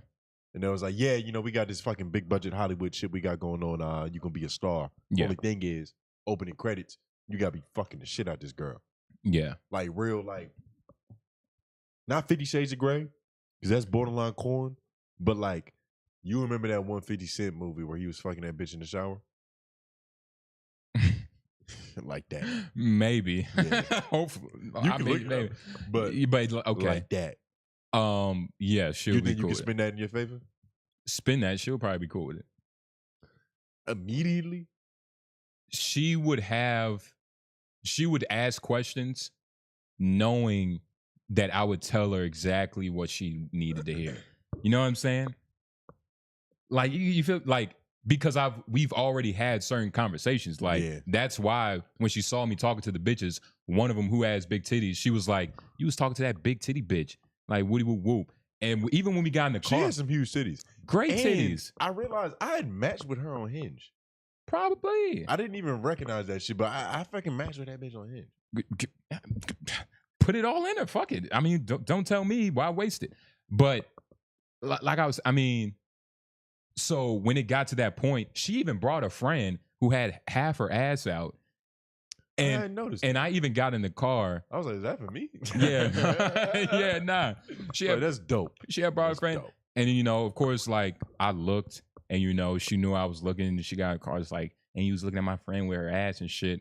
That's And not fair though. But she was standing on the table with her ass out. She said that sarcastically. You know what I mean? She's just, it's women. The emotion of feeling something is good enough.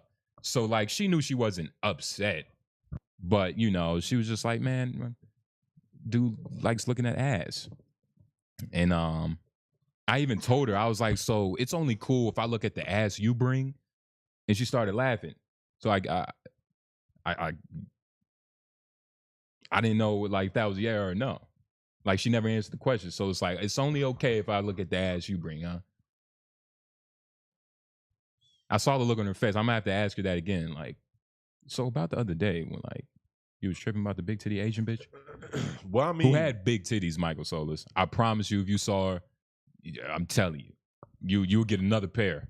Trust me. Michael Solis said, women get jealous. We got in a fight over me making some old women laugh. Preference, these women could be my grandmother.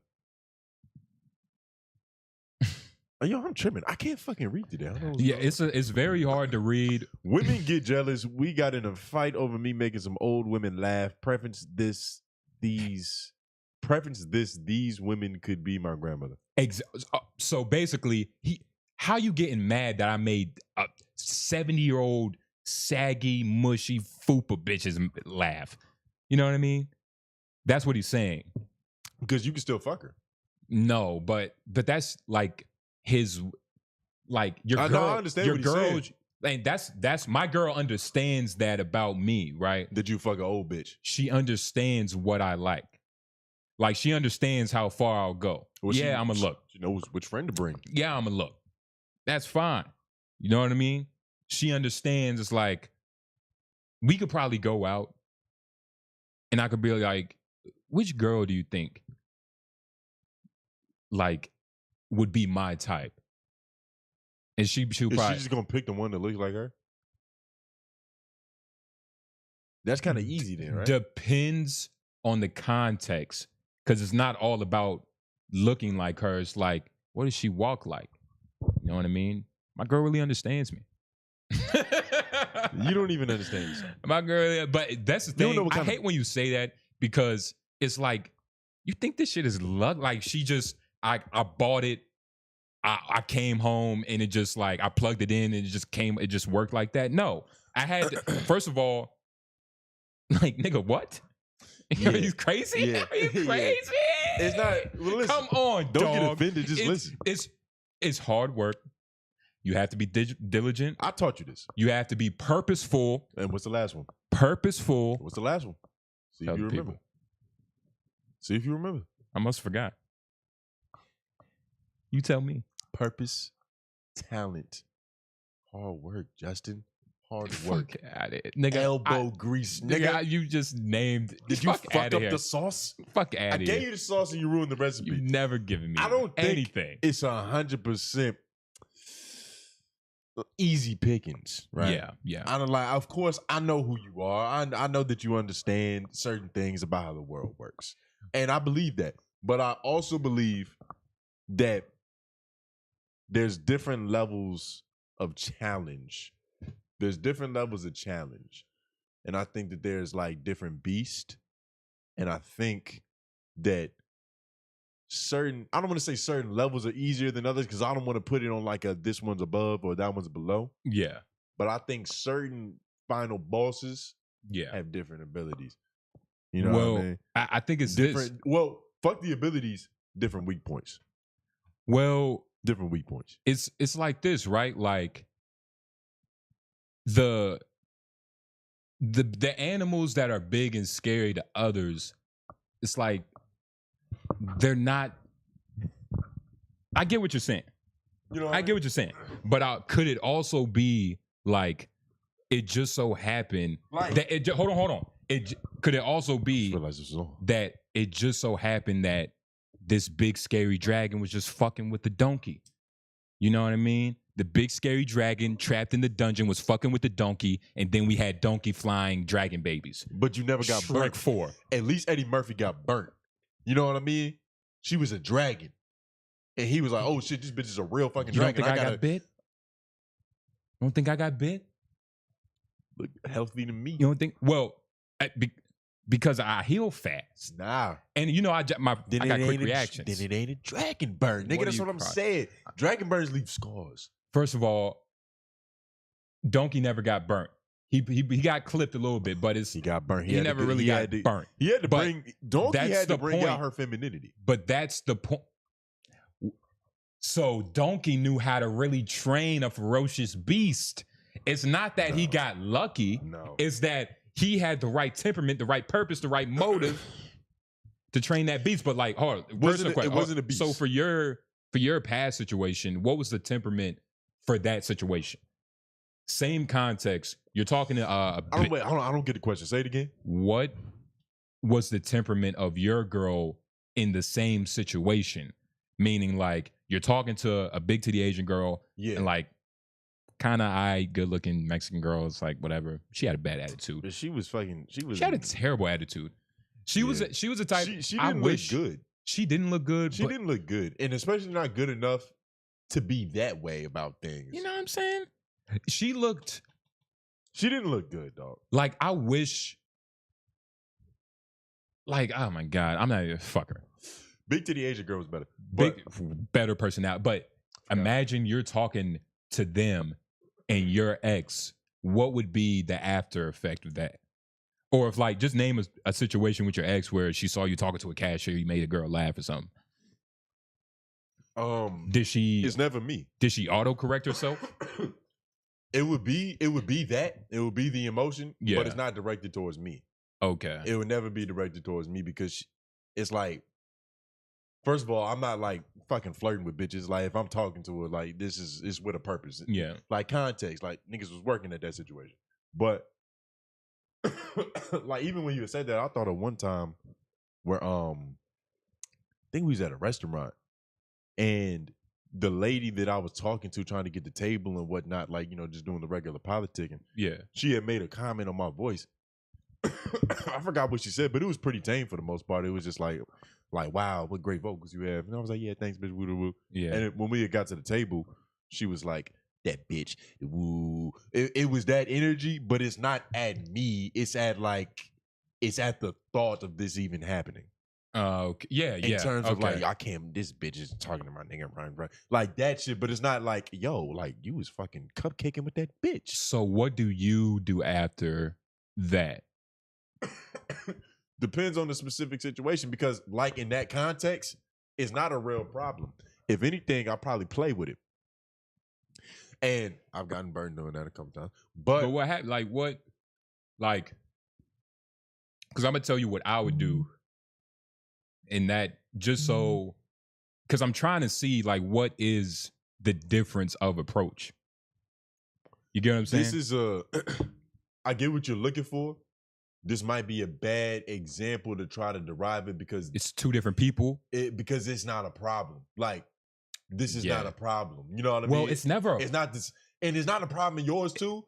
But okay. You know what I mean? Like, okay. Here's the thing. We need a word. I'm not describing. We need a word for this, because whenever Michael Solis, you can, please, you're smarter and older. Please, it's not a problem, but an issue. The issue. It's a sore that could grow. And as men, we like, if you've been in a relationship before, like, you could just see things that's like, oh, that's not good. Yeah. Like, I might need to rub that out now before she try to jump on that shit again. You know what I'm saying? Like, bitch, rub this calf out before you jump to the more crazier conclusions. And you do that every time? Yeah. I do that almost every time. It doesn't happen every time I'm out with her, but I do, like, I have to do that every time.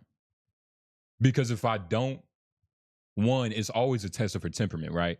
Yeah. Like, you got to see, like, where she's at. Like, because if she just start tripping and she's never tripped on you correcting her before, and I'm using the word correction as just like a word, you know, for all the ladies watching, I'm not, you know, nobody's, you know, but then you know something's wrong. It's like, oh, something's off.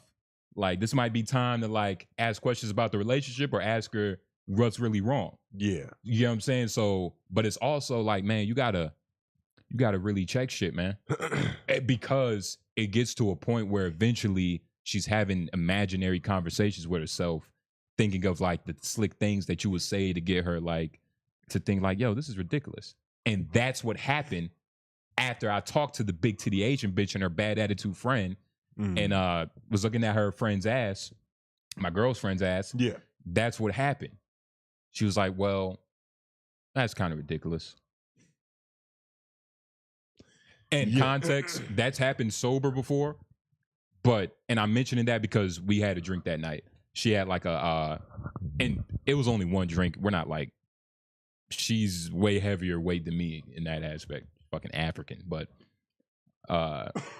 regardless, you got to step on that shit every time. Just every time. Like, that's good. That's right. Because it's correct. But it only really works in theory from what I've seen in my life. Now, I'm only 25.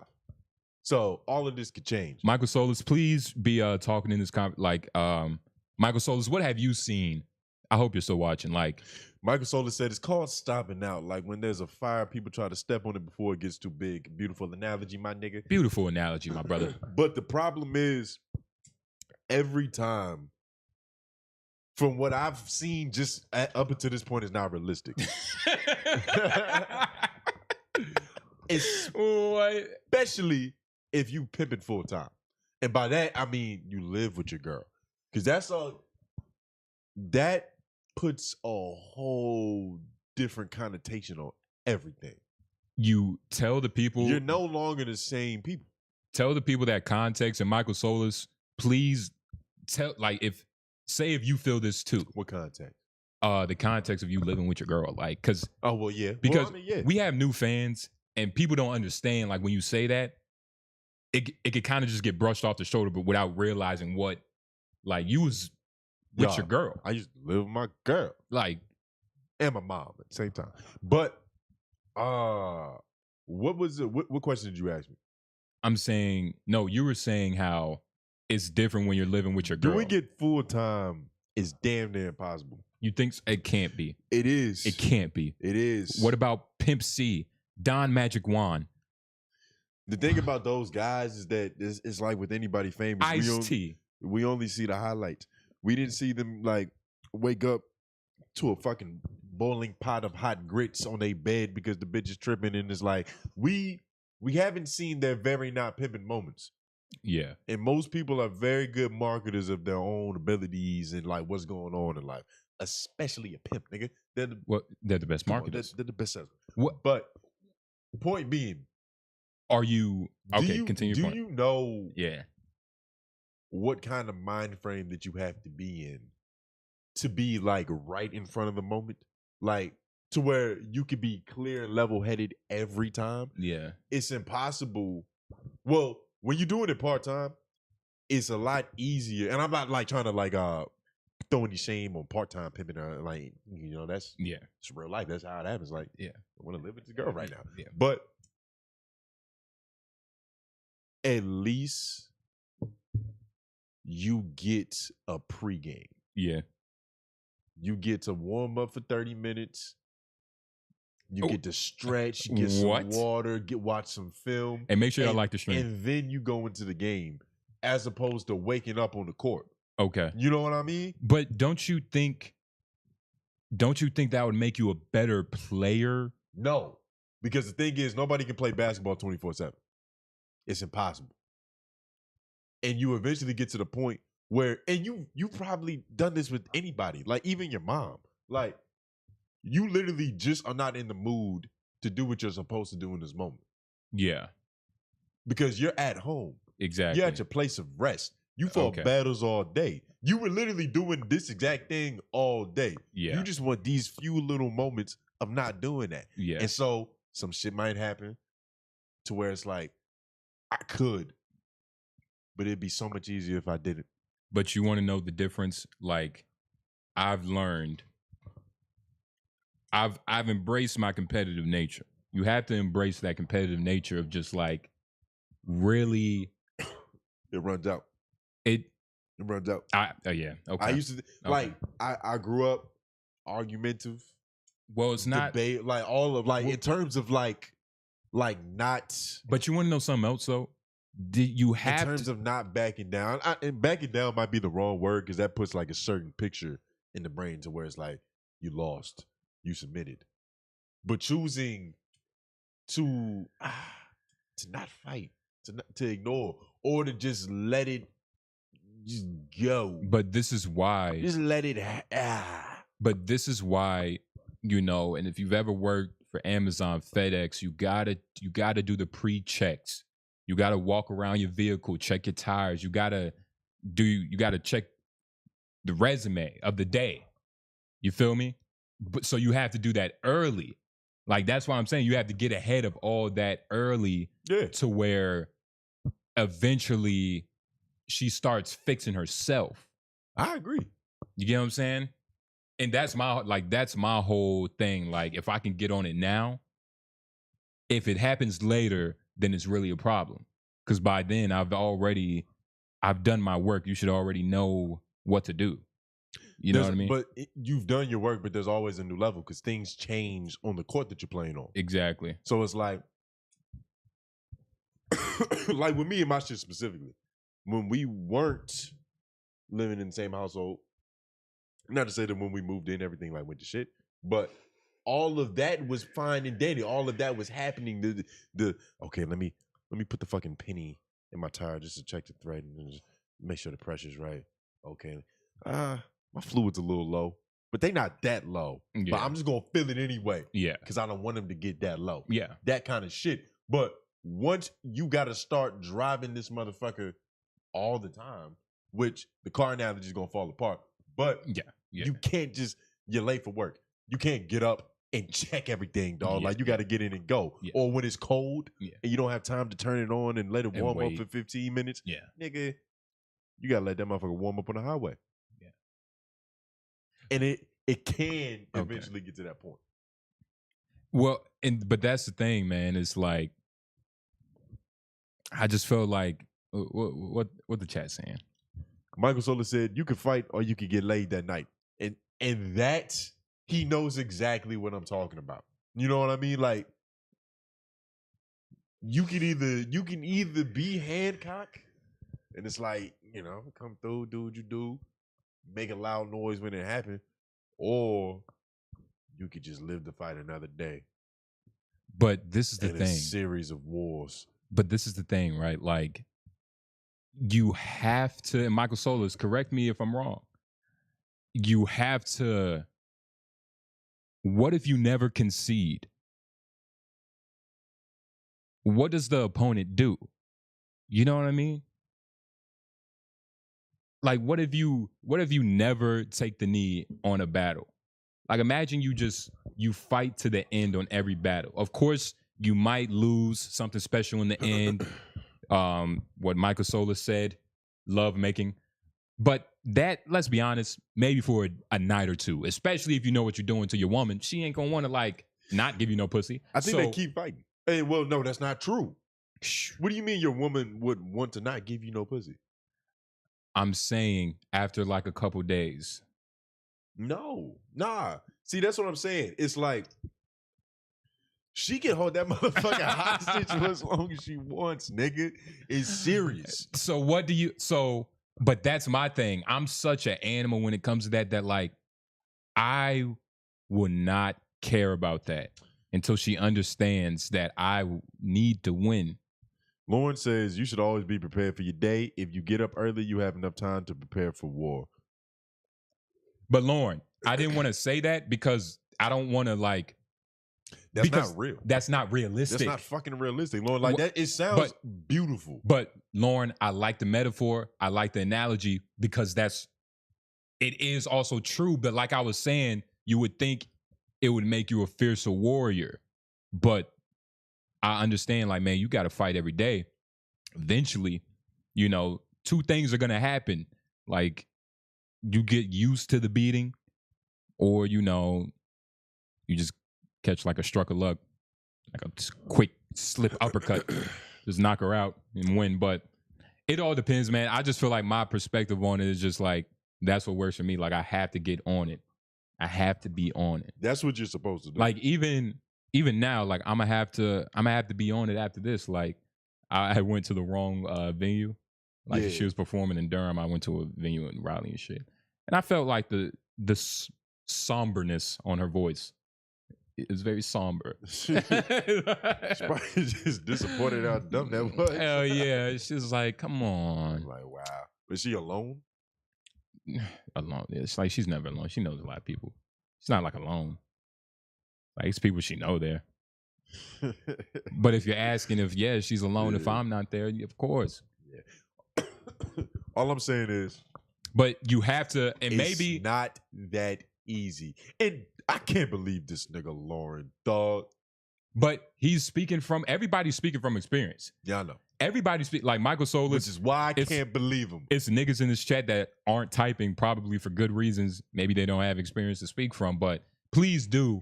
But I don't know, Listen, man. Like I don't feel like I'm lucky because, like, man, it was a lot of leg work that went into her being okay with me looking at big titty Asian women. Success has a lot of ingredients. It's hard work. What are you about to say?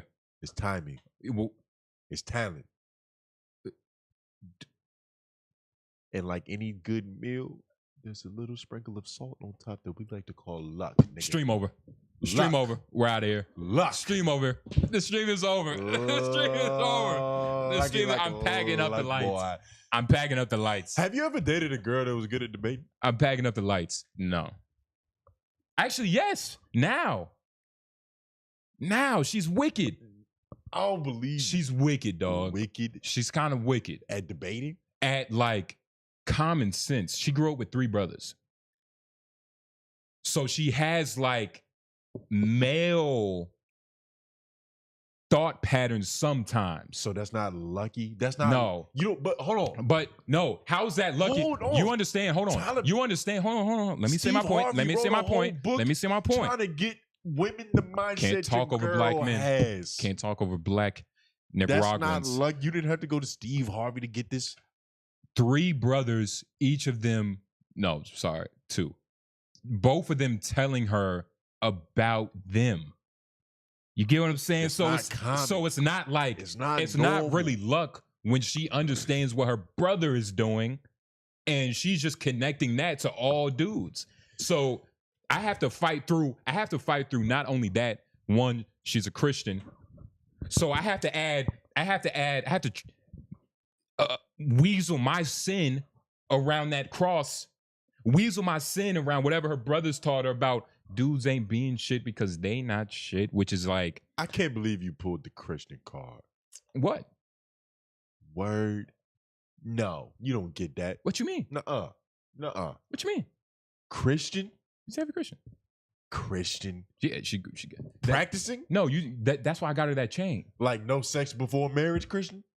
No, there's no Christians like that anymore. That's Mormon. Bullshit. That's Mormon. That's what I'm saying. That's evangelical Christian. What I'm Who saying, the fuck is an evangelical right now? It's not even like because one time I dealt with an actual religious girl. That shit sucked. What? Like nothing? Would you? Nothing. It was high school, so you know it probably a play too. Okay. But nigga, that was a hurdle. I just couldn't get over it. Like she couldn't get over Jesus being mad we was fucking. So imagine. So no Christian. No, you don't get that. No. So you're saying that that was hard. So imagine a grown up one. Easier. No. Easier. She's not because she wasn't that estranged. Because she's least not. When a grown Christian is realistic. A 17-year-old Christian is still like Puritan about it. You know what I mean? What if, especially if they're really indoctrinated into that shit? What if? One, pimp game a little bit stronger than yours. But 2, the main point, that the overarching point of this is that you have to get ahead of things, sir. Like, that's my whole theme about my game is like, I massage the muscle early. Okay. You get what I'm saying? Yes. I stretch every day regardless of if I'm tense and shit, whatever. Like that's my be tense though. No, but that's what I'm You saying. don't be tense. I do. No. But you understand that, like, you have to do either one or two things. You stretch your teachings out over a long period of time, and you do that based on the woman at hand. Like, some women, you have to stretch out your teachings. They can't, they can't do an 8-week summer course. You feel me? That's too short. They need to stretch that shit out. Or you can just kind of like, look, this is the whole 4 years of high school right here in this pamphlet. I need this back by 2 weeks. That's what I do. I give them a fat ass. I thought you said you stretched it out. No, I'm saying these are the two things you can do. You can stretch out your teachings, or you can, like, look, this is everything you need to know. It's 4 years of work, but you'll graduate in 2 weeks, and you'll be better than anybody on this planet because you graduated this course in 2 weeks. And that's my thing. I don't agree with you. Or, I mean, I don't disagree with you. And that's not your thing. That's the thing. That's how it's supposed to go. It's not. You're not reinventing the wheel here, I'm not nigga. trying to reinvent the wheel. I'm just trying to create, like, a map for the people that are watching this.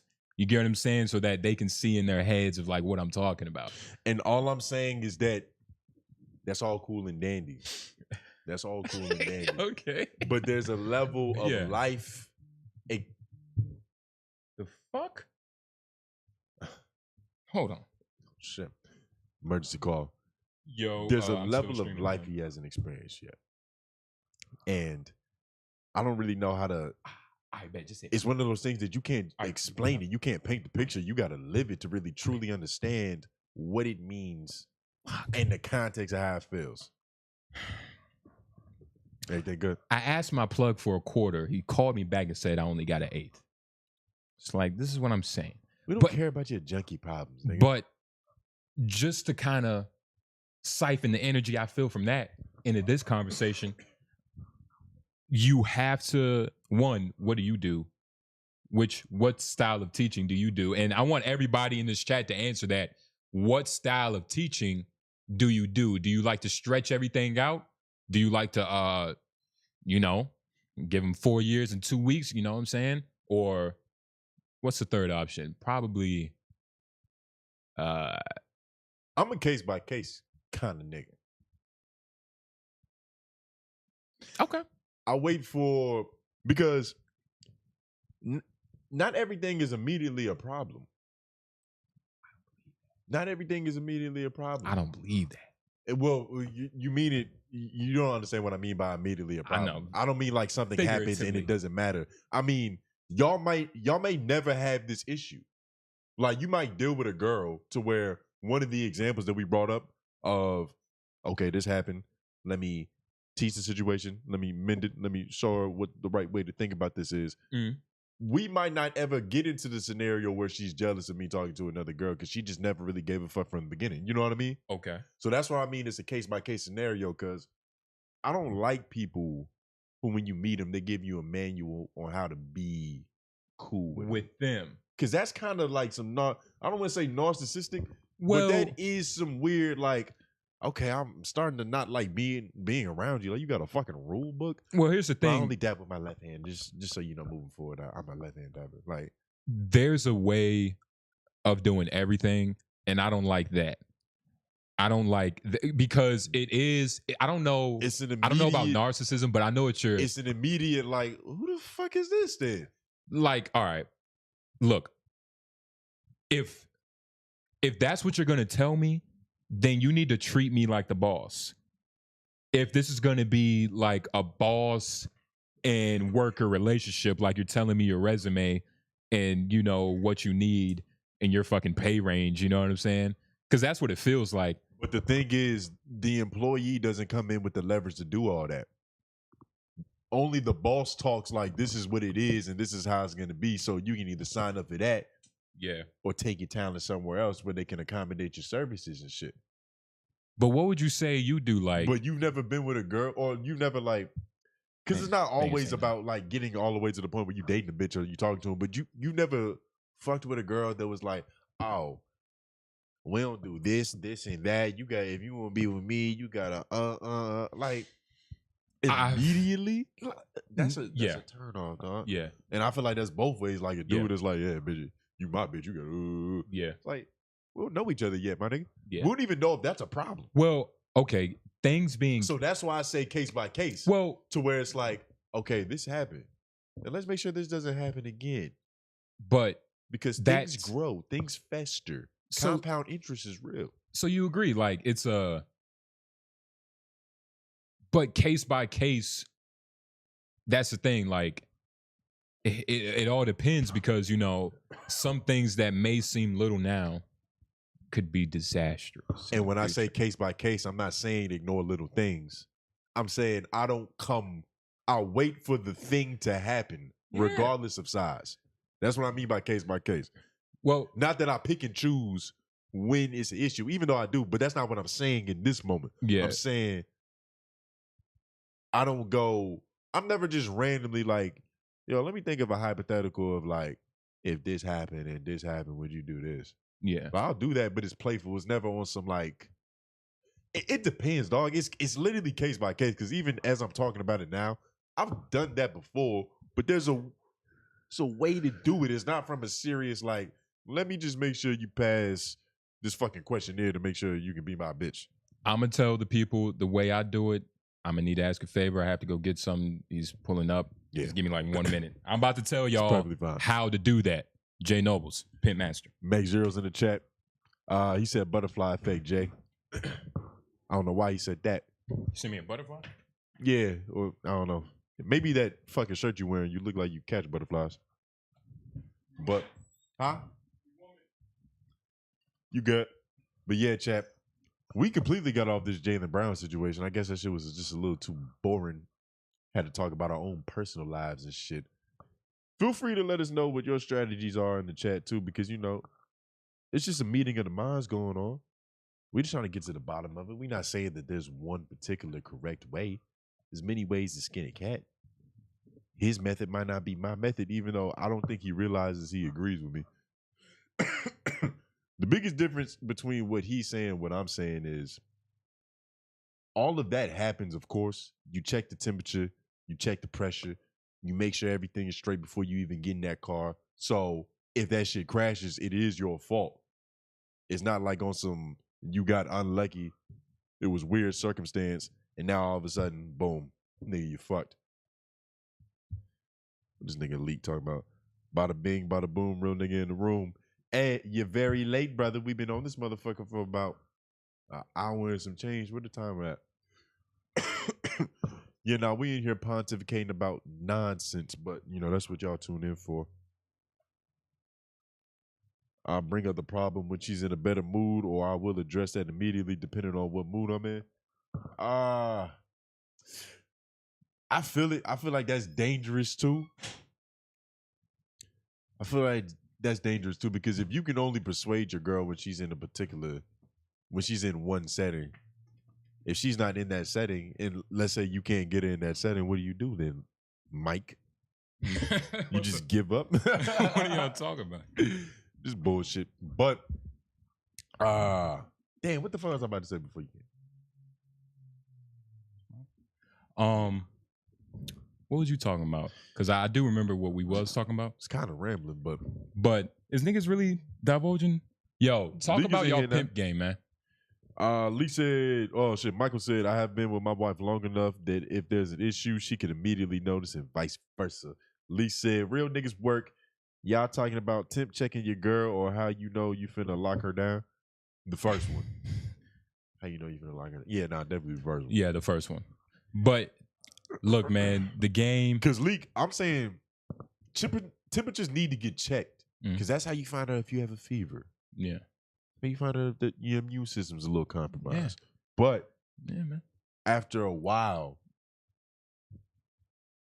to being tired of so many battles, so many tribulations, rush situations. I think you. Which is the major thing. Do you think you just, if you was in that same situation, dealing with your girl every day sucks. If you do eventually get tired, if you was in that same situation again, would you get as tired as fast? Yes, but it wouldn't matter because everything that happened before would have been correct. Meaning, for context. No, you don't even. I give it. Yeah. But you understand. But I sound crazy if I don't say the context. For context, when I was living with my girl, this shit was kind of rushed. It happened very fast. Then the first couple of months, I think maybe the first 2 or 3 months we was living together. I didn't know until it happened. Yeah, it was pretty. it was pretty fucking fast. It was like that, which is the major thing to where it's like we agree, but what I'm trying to explain, and that added context also paints the picture that it is that's such a specific situation. It's possible for you to get tired. It's possible for your will to fight to get weaker because not fighting is so much easier. You get to go to bed, dog. You know how amazing that is? Because, like, imagine being up with your girl at 3 a.m. arguing over some nonsense. Yeah. Well, and they also get. How do you? They get. I don't want to say bolder, but there's just a little bit more. Fuck it, it's bold. There's a little bit more boldness in them thinking that they can defeat you. Because they built you up in their head to be like, okay, this nigga is like, I gotta use my best shit to get him because he's smart. He's cunning. But that's why. But seeing But seeing you like this, like being able to look over at you at 4 a.m. weak as shit. Just like pass the fuck out like, yo, this nigga's human. The seed starts to get planted in their head to where it's like, I kind of gotta challenge this shit a little bit more. Because this nigga seem a little human. But imagine, right? I didn't know the nigga went to sleep. But this is why I say that you must not ever concede a battle because inevitably, if you win the first, like all the early battles, they don't go away, dog. It'll never go away. But the idea of you talking her out of the attitude, like all those memories, just gonna be like, it's gonna be subconscious to her. She's gonna know. This is the thing. All of those battles. Listen, you don't think both of these things could be true? Because we don't disagree on that point. But I'm just trying to take it a little bit further than just there. Okay. Even bear with me, nigga. Damn. Yo, keep up. Yeah, okay. And even Lauren said, "Bruh, y'all could have waited for 3 years." ... The moment y'all live together, it's a different level of navigation, which is what I'm saying. To where it's like you got over those hurdles, okay, but that was on that track. Okay, you're on a whole other track now, to where you're not gonna have to jump over that again. But there's new problems. There's always new problems because y'all in a new context. It's a different court. And that's what I'm saying on that court. Like, being in the minor leagues or the little leagues, like, come on, nigga, we hitting home runs. We chewing big league gum. It's baseball, nigga. But the majors, where everybody's a professional. The balls are fast. Balls are faster. And that's what's fucked up. The balls are faster. The game is harder, but the Gatorade is better. The fucking massage team is better amenities. So, within that, it's easy to not, I don't want to say get lost in the comfortable. Sauce. And I'm also not making comfortable. Listen. Comfortable. I'm also not making an excuse to be comfortable. But it is an inevitable. It's an inevitable. It's an inevitable. It's not inevitable. It's not inevitable. No, fuck no. Yeah. It's not inevitable, dog. Look, Lauren. What is Lauren saying? Read the chat. It's the same quote. What is he saying? It's a different level of navigation. That's all I'm saying. That's the point. I think the difference in my situation is that I enjoy being with my wife and kids. A good day is me sitting next to my wife watching the kids play. Which is probably true. Which is even further than what I could take it. Yeah. Because I've lived with my girl, but she wasn't my wife and we didn't have kids. But Michael, did you a different level of navigation because they live together with other people that they got to take care of. But Michael probably said it like it's all about how you do you think that all right, like Lauren, I get what you're saying, you're right. But what if you've genuinely mastered college level?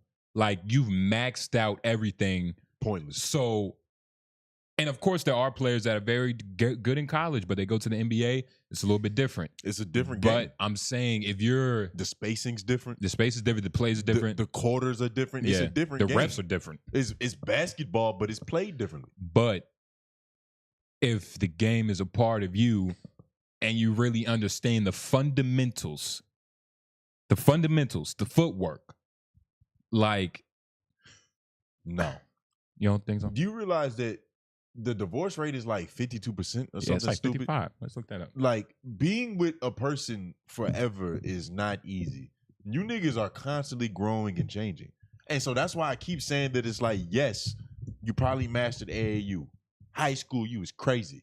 College, Heisman Trophy winner, all that shit. The league is different. The league is different. And nobody lasts forever in the league. What's it saying the rate is? 40 to 50%. 40 to 50%. That's high as a bitch. Being with somebody is not easy, dog. Like there's not a point that you get to where there isn't a rift. Second marriages is even higher with approximately 60 to 67%. You know how much easier it is to do something when you've done it before? It's muscle memory, dog. You know exactly how to ruin a marriage. So what do you do? Like, how do we be like Michael Solis, where a good day is just being next to our wives and just being happy? Is it like, can you do that with? Well, that happens, but that's always gonna happen if you're in a healthy relationship. Yeah, but healthy relationships still bigger. Healthy relationships are learned. Like and Michael taught. Solis, you definitely bicker with your girl sometimes. Oh yeah, for sure. It's just a part of being alive. For sure. There's no amount of pressure testing that you can do in the beginning of the relationship to like prevent that. Yeah. There's no preventing that shit. And it's a push and pull thing too.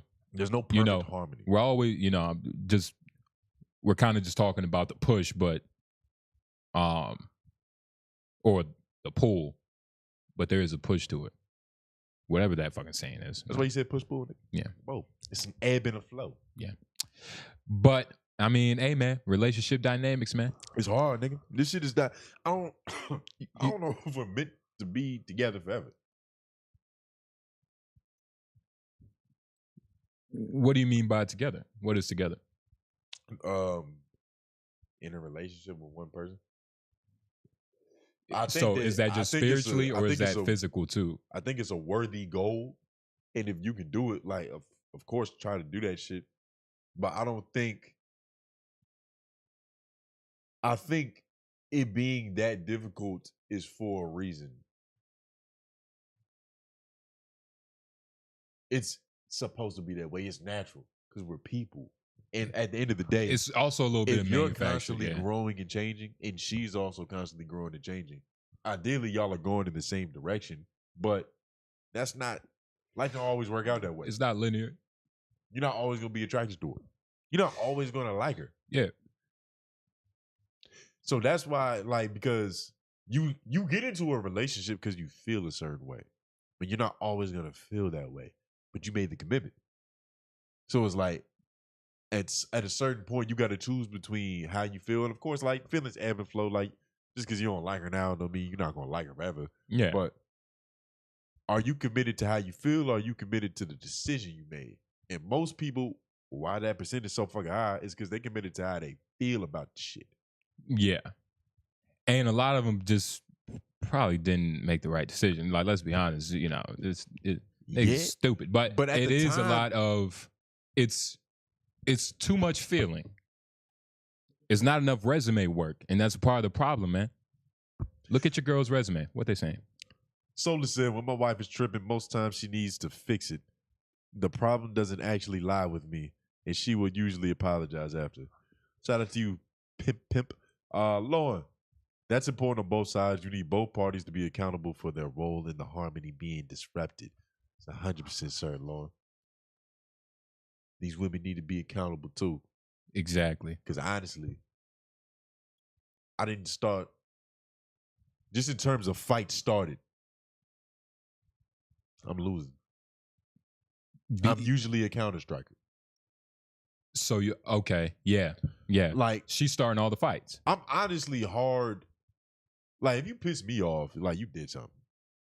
You know what I mean? 'Cause, Yeah. Like, some people have weird sensibilities to where like little things can irk them and piss them off. Yeah. Niggas is pretty cool and relaxed for the most part. Like, you did something very specific for me to be like, hey, bitch, we gotta sit down and talk about this shit. Yeah.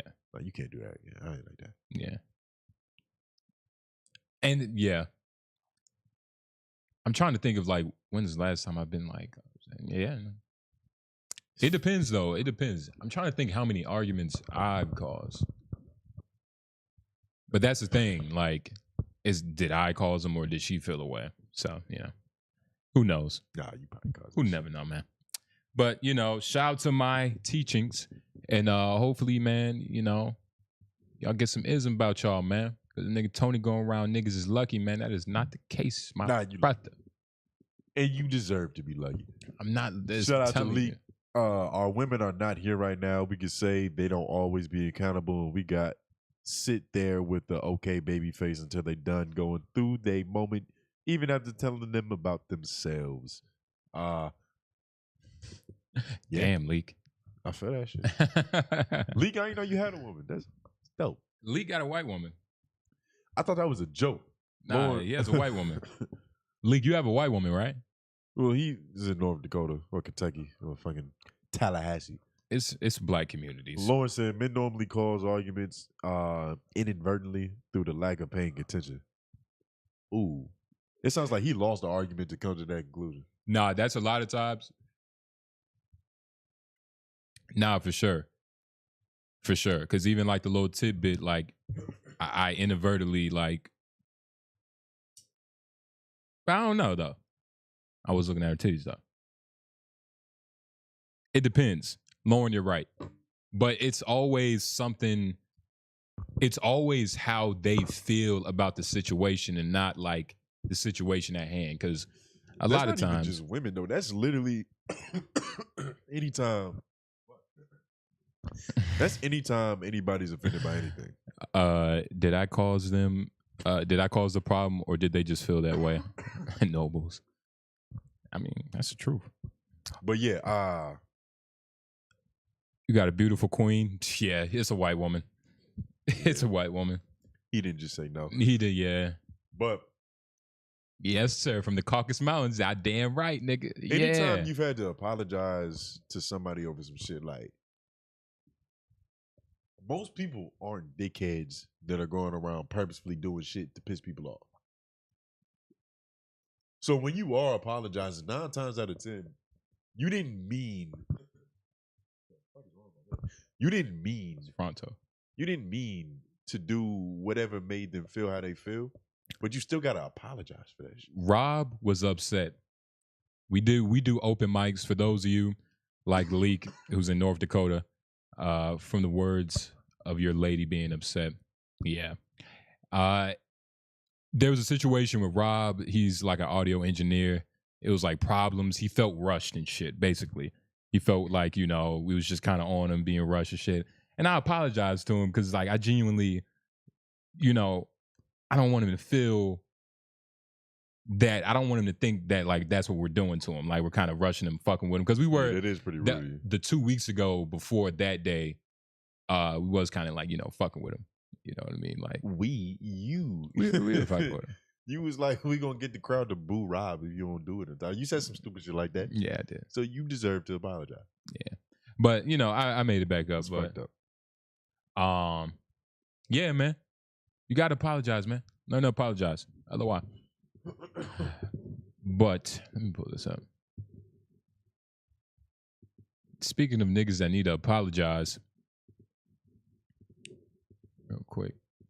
Shit. Bow. Yeah. Magic. Yeezy money, nigga. It's here. The future is here. God made new money.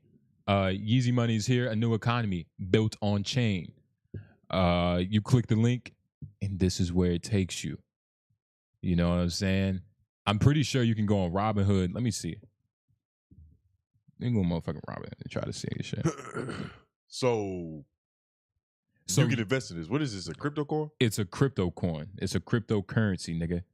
So Yeezy, you know, he's always been a man of like, you know, just trying new things out. You know, he's a very adventurous type of guy, as we've, you know, read with his cousin and shit. But he's dabbling in the world of crypto.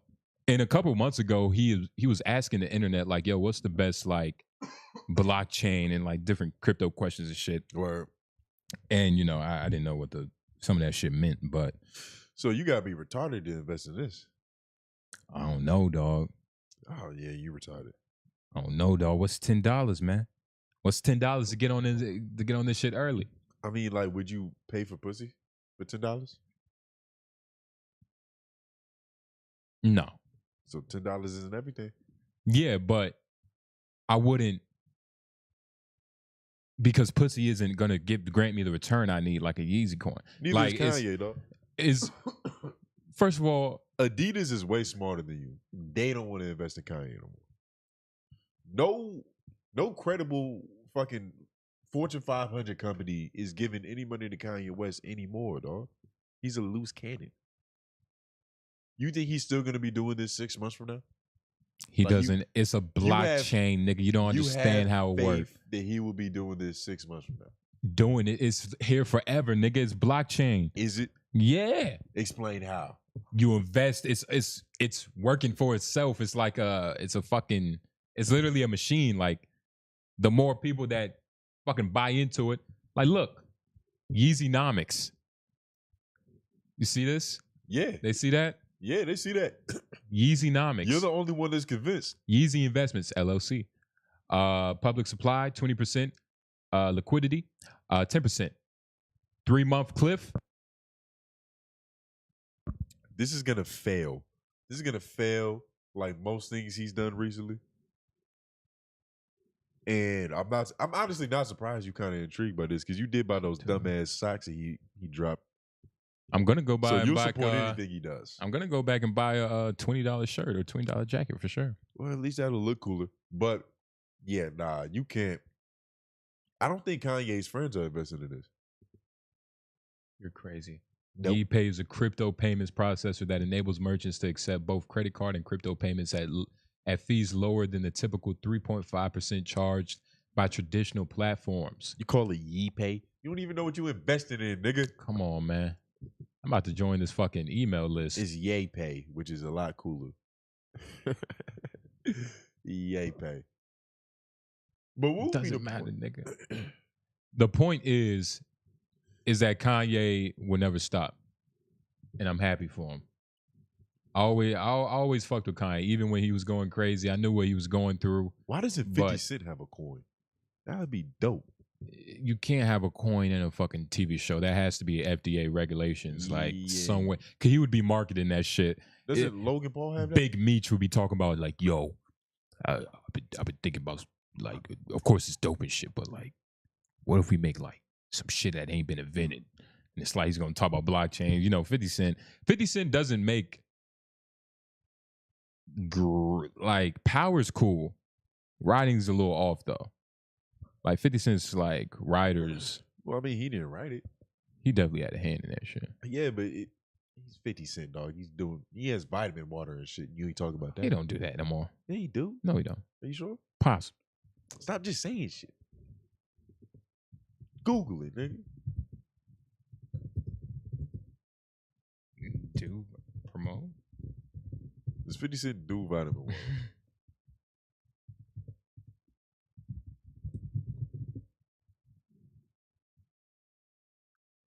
Yes. 50 Cent heavily promoted vitamin water. Heavily promoted. I read it. After 50 Cent made $100 million from vitamin water stock. Okay, so he sold everything. Yeah, he's a fucking genius. So I mean, yeah, it's like, so he don't even be doing that shit. So talk about that. You only want to talk about what's going wrong. 50 Cent is a fucking entrepreneur, nigga. Of course. If he had a coin, that would be dope. Nobody's buying the 50 Cent coin. 50 Cent stock is way better than Kanye West's right now. That's the thing, it's not. Yeah, like it in is. terms of okay, it's a cool stock to invest in, right? But you're not gonna make money like you're gonna make money over time. Like when you get 60 years old, man, that 50 cent stock is gonna come in real handy. But like, fucking investing, but nigga. 10 years of Yeezy stock, like nigga, you gonna be coming up, and that's the difference. It's there is no 10 years of Yeezy stock. It doesn't exist. You're a terrible financier or economist, whatever you call that shit. You would be ass. No. Because if you would invest in Kanye West over 50 Cent, nigga, your decision making is shitty. No. You are lucky. No. Because you're not thinking through life, nigga. No, man. I understand supply chains and blockchains, man. Do you understand like cultural cachet? That word that I know when you learned that word, nigga. I know that word when for you a long learned time. that. Yo, no way. That just What? Are you serious, You dog? don't know what cachet is? I know what that means, but I know when you learned that word, it just feels like a Twilight Zone moment. Well, you probably I was there when you first heard that. Or maybe I was there when you learned it and you Fuck assumed we both outta didn't know here, what the fuck nigga. it was, nigga. Never said that before, Complex. But yes, I'm talking about cultural cachet, which Kanye has a lot of, nigga. He has a lot of social currency still. Even though he's not fucking talked about every day, but it's still Yeezy. Why you acting like this nigga isn't hated? Did you forget? If people hate Kanye. People don't like Kanye. Like that's the people you talk to. The people you done with Kanye. The people you talk to. Don't look at me like that. The people you talk to. The world, nigga. Oh well, now we're. Oh, you don't like Jews either, so that shit don't bother you. Well, clearly, but that's how you win that. Pissed off a lot of people. But thank you for answering my question. The people that none of us talk to, no. The niggas that the rappers we know, we'd be like, yo, you still fuck with like Kanye. Musically, but nobody would like, nobody's caping for Kanye West. That's the conversation we was having, the caping conversation. I thought we was just saying in terms of like liking Kanye. Like, dude, Kanye, if you bring that up to somebody gonna go like, yo, don't speak that name. I don't want that name spoken around me. Like, we don't fuck with that nigga. Like, it's niggas that will say that to Candace Owens before Kanye. It's niggas that would be like, Candace Owens, that black bald-headed bitch, that bitch Republican, she like eating oranges for lunch. Yeah. Bitch like Donald Trump. You get what I'm saying? So I hear what you're saying, but let's talk about the real world. Like, I mean, we could ask people. Like, people be like, yeah, Kanye's cool. He's a little crazy. He's cool though. Lee said the key to a buddy film is the idiot and the idiot who knows his friend is an idiot but doesn't know he's still an idiot. LOI got the dynamics for sure. You don't like Jews either. Tone Groove de Nobles. Kanye is your crazy uncle in the corner. We love him, but there's clearly a reason he's in the corner. You know, Kanye's a kook, dog. We love him. We love him. And I'm glad you said that. And that's all I'm saying. Like, he can be the estranged, like, guy in the family, but it's that guy you still love. It's like man, Kanye be tripping, but he gonna get right. You don't let him drive your car, though? That's a good question. I'll let him drive my Camry. To prove the point, or because you would actually do that? I'll let him drive my Camry, but like in terms of where I want to be in life, I'm not letting him drive like my future like cars. Like the cars I'm thinking about, like just the Camaros and Bentleys and Rolls Royce. So in other words, you would have to be in a better position because you know that you're potentially investing in a crazy nigga who could disappoint you. Not disappoint me, but you would let 50 Cent do it. Oh, fucks no. Yeah, you would. Fucks no. Of course you would. I ain't letting 50 Cent drive my fucking car. Why would I let 50 Cent drive my car? You think 50 Cent gonna take your shit like a bike and bring it back a week later? He's not a crackhead. It might have new rims, but it's like you gonna be like, nigga, where these rims are hard, but damn, where my other rims at? You sold them bitches? And I get to keep the rims? You got you better rims. Fucks no. That's how investment works. You put it out there, no, and then it comes back better. That's the $250,000 corner though. Kanye is far from worst celebrity out there. He's just one of the louder, ignorant celebrities. and that's another thing that's true. It's Like, what sponsorship do you think Kanye could get right now? What endorsement? Who do you think would endorse this nigga? Who would put Kanye in a real commercial? You think State Farm is fucking with Kanye West? if he changes logo, get a woker logo. Nah, he's beyond logo rebranding. Nah, He's fucked. You're never gonna see Kanye West in a commercial. Yeah, and that's fine. That's over. And that's what I mean. Well, by cultural cachet and investing in somebody. 50 Cent could be Snoop Dogg. Kanye West got rid of his ability to be in that position. Well, you remember when Kanye debuted his website, he bought like a $3 million Super Bowl ad and just held a phone up to his face, and that shit like broke the internet. Like, well, it's but that's you can buy Super Bowl. But it's Kanye also can put his own commercial on TV. I mean, you say he won't be in a commercial, he's gonna be in the biggest but commercial. You know what I mean, dog. Like Nobody McDonald's is not putting them in his in their commercial, and that's fine. There's people that can live a rich hobo lifestyle where it's like you have no home, but you're still rich. There's a lot of rich hobos out there that's just like they're not tied to nothing. They just got money. And Kanye's one of those niggas. He don't need a fucking home. He's damn near an orphan. Ever since R.I.P. Mama Kanye, he's been an orphan since then, just looking for a home. But that's the thing. He doesn't really need these corporations because, let's be honest, he has the people. So you're shit canoeing. But he has the people. So he has 60,000 Asians in China, which nobody talked about in reference to how many people live in China. Yes, but 60,000 people. Koreans. Dennis Rodman probably has at least 1 million Koreans. You saying Korea? I'm saying China. There's 60,000 Koreans in Korea. 60,000 Chinese is like, that's one village. I'm talking village, dog. You talking all the way, but nigga, Kanye got, that shit ain't no fucking I'm sense saying, nigga, Korea's a small place. China's all of everything. What are the people saying? Okay, I see Bang Bros, but I'm gonna read the one on top of it. Hopefully that gives me context. It doesn't. Leak, what the fuck are you talking about? They're probably the only people that would fuck with him. Oh, yes, Leak, yes, you're right.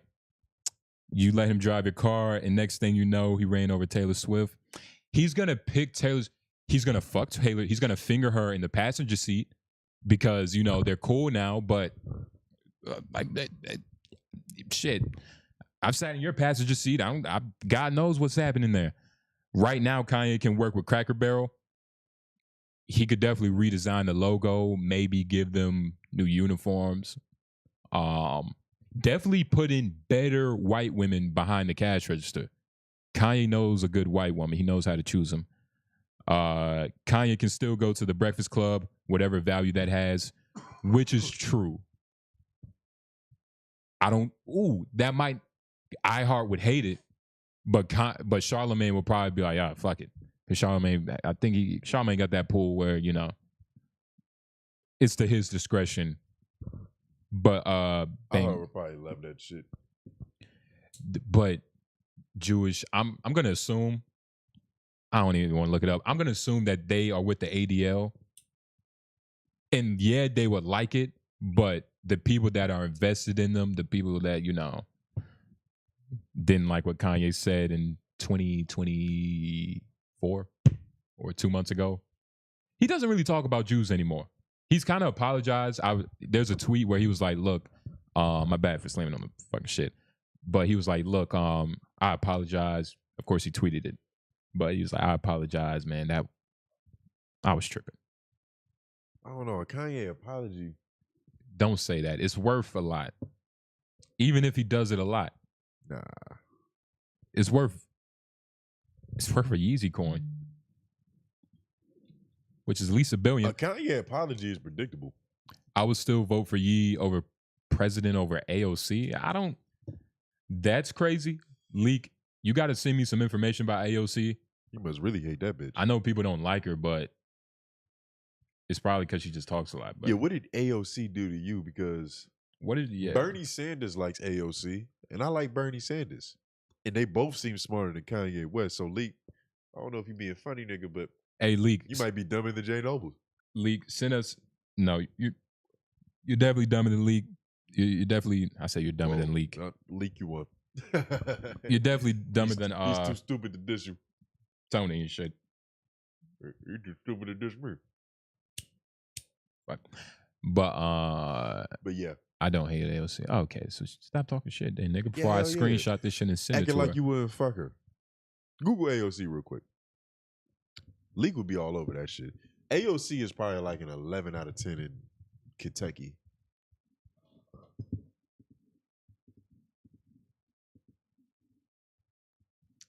Go to that one where she got the super red lips.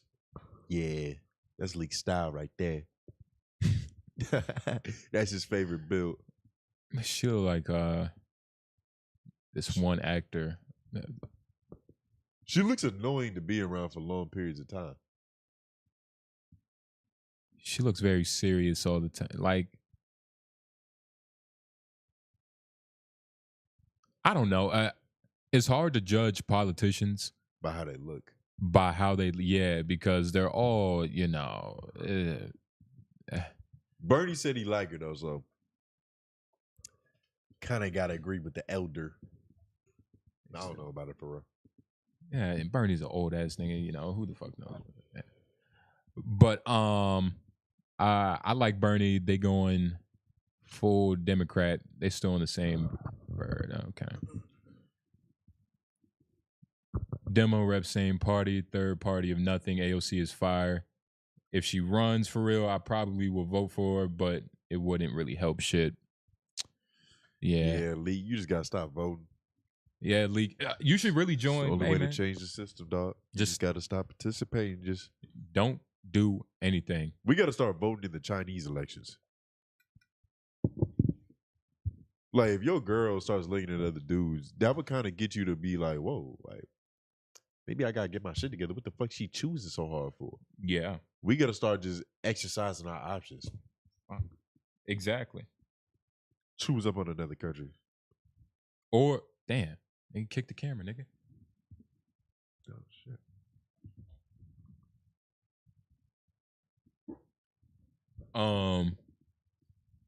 Yeah, nah, we definitely got to exercise all options, especially now. Like, hey, man, next election cycle, we might have to get the biggest group chat available, like over 1 million people in the group chat. We could do. Lee said we could do something, but it can't be non-violent. Ooh. But people don't want that. I like the way he talks. I like the way he thinks. People don't want that. It's not true. Your homies did it. People don't be wanting that, man. Storming the Capitol is violent. People don't. I mean, that's the thing. That was nothing compared to what you would really have to do. No, that was pretty big. That was pretty big. Actually, what I don't want to say a security guard lost his life, but there were definitely a couple that got trampled. They stormed the Capitol, dog. But I'm saying in reference to to really change something, it would take a lot, man. And niggas don't want to risk their families' lives. Niggas would much rather just get up and go to work. That's not true. Pay a little taxes. Niggas go to war every day, B. What you think we got all these soldiers for? Some people who don't give a fuck, they like, hey, I'll just go fight for our country. And apparently those are all the strange, dumb niggas. Shout out my brother. Lee said people don't want that. The people you listening to, ... You taking it, why you so fucking creepy tonight, Leak? What's up with all these ellipses? Leak, people don't, the average person with a family wants to keep their family. The average person with a family now is thinking shit, you'll be damned if they fuck this shit up now. Nigga, I want my son to go to college. That's how most people think. When they have a little baby, it's nigga, fuck that. I get the system won't change, but shit, nigga. It depends. I'm trying to save it for this college fund, dog. Nigga, Tupac parents weren't like that. There's plenty of Black Panthers that raise their kids. I'm dead ass though. Yeah. It's Black Panthers that was revolutionaries. That was nigga, our kids gonna fuck the system up too. And it's even better if you teach them young. Yeah. It's even better if you teach them young. That's how you get a Tupac Shakur. It's not a lot of that anymore. That's how you dog. get a Morgan Freeman. It's not a lot of that anymore. That's Morgan Freeman, nigga. Well, I mean, there is that.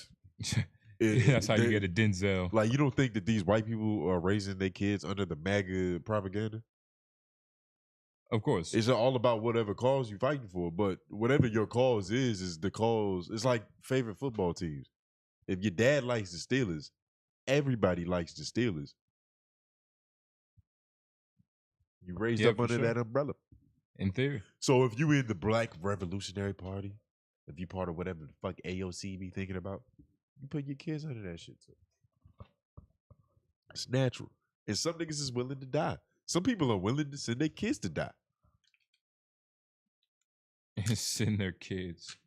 Like, really, like, go to the enlistment for them. Hell yeah. Fuck it. It's border schools. Send their kids. It's ROTC. It's a lot of people that make that decision though, Yeah. like themselves and shit. It's some people who wouldn't respect their son if he didn't fight for the country. For sure. Because he come from a long lineage of niggas who were willing to go to war for Uncle Sam. Exactly. Yeah. You'd be like betrayal almost. A long line of goofy niggas. Lee said that's why we are where we are, though, M. Soul. Oh, Michael Solis. And Michael Solis said we only third. Well, that's the thing. Like, when I'm saying us, it's not race. It's the. I'm gonna go piss real quick. It's everybody. All right. It's the class itself. So, realistically, it's like 99%. You know what I mean? Because shit, there's white people that's struggling too. It's white people that are living good lives. Yeah, that's right. Yeah, you are right. Hold on, I got y'all. But nah, it's realistically like 98%. Dr. Jared Ball Diallo. Emerging radicals. I'm a screenshot. Hold on. Leak, what the fuck is this you just sent us? Let's see.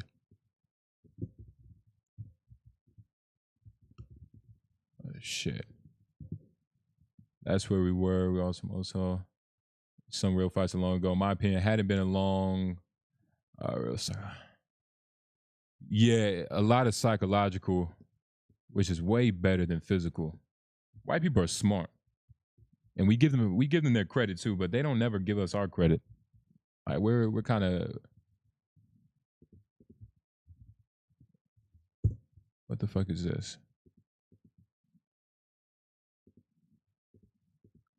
Is black buying power a myth or reality? Dr. Jared Ball.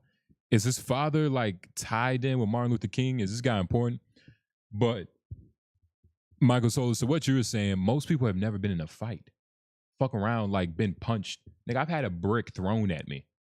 When I was like 6 years old, a kid threw a brick at me. Of course, you know, we got the scuffling and shit. Did what I had to do. But it's like, yeah, most people haven't been in like anything confrontational ever in their life, which I think is crazy. Especially as a man, like, nigga, you ain't never had to like try, nigga. Like, a nigga's never tried you before. Like, I'd be like, damn, that's beautiful right there, nigga. You ain't never had to be in a fight. That's crazy. I'm not like one of those like niggas, like the kids that got in like hella fights when I was a kid and shit. I was actually like cool, chill nigga, but shit, man, sometimes you gotta like really press a nigga. But nah, the black fight is a Professor Diallo and FD are content creators. They make videos about black history and black informers. Okay. But the overarching point to Michael Solis, what you was saying, it's like, nah, man, that 13%, it's a lot bigger, bless you. That 13% is 98, dog. Because it's white people that have everything and still know the system is fucked. And I hear a lot of, I think we're in the era, oh shit. My bad, that was ugly. I think we're in the era of, like, what would you call, like, rich families, like the kids, bless you, nigga. Damn, you good, nigga? The kids of rich families, they're kind of like becoming woke. They're not like they're not like the last generations where they kind of, kept the same snobby attitude.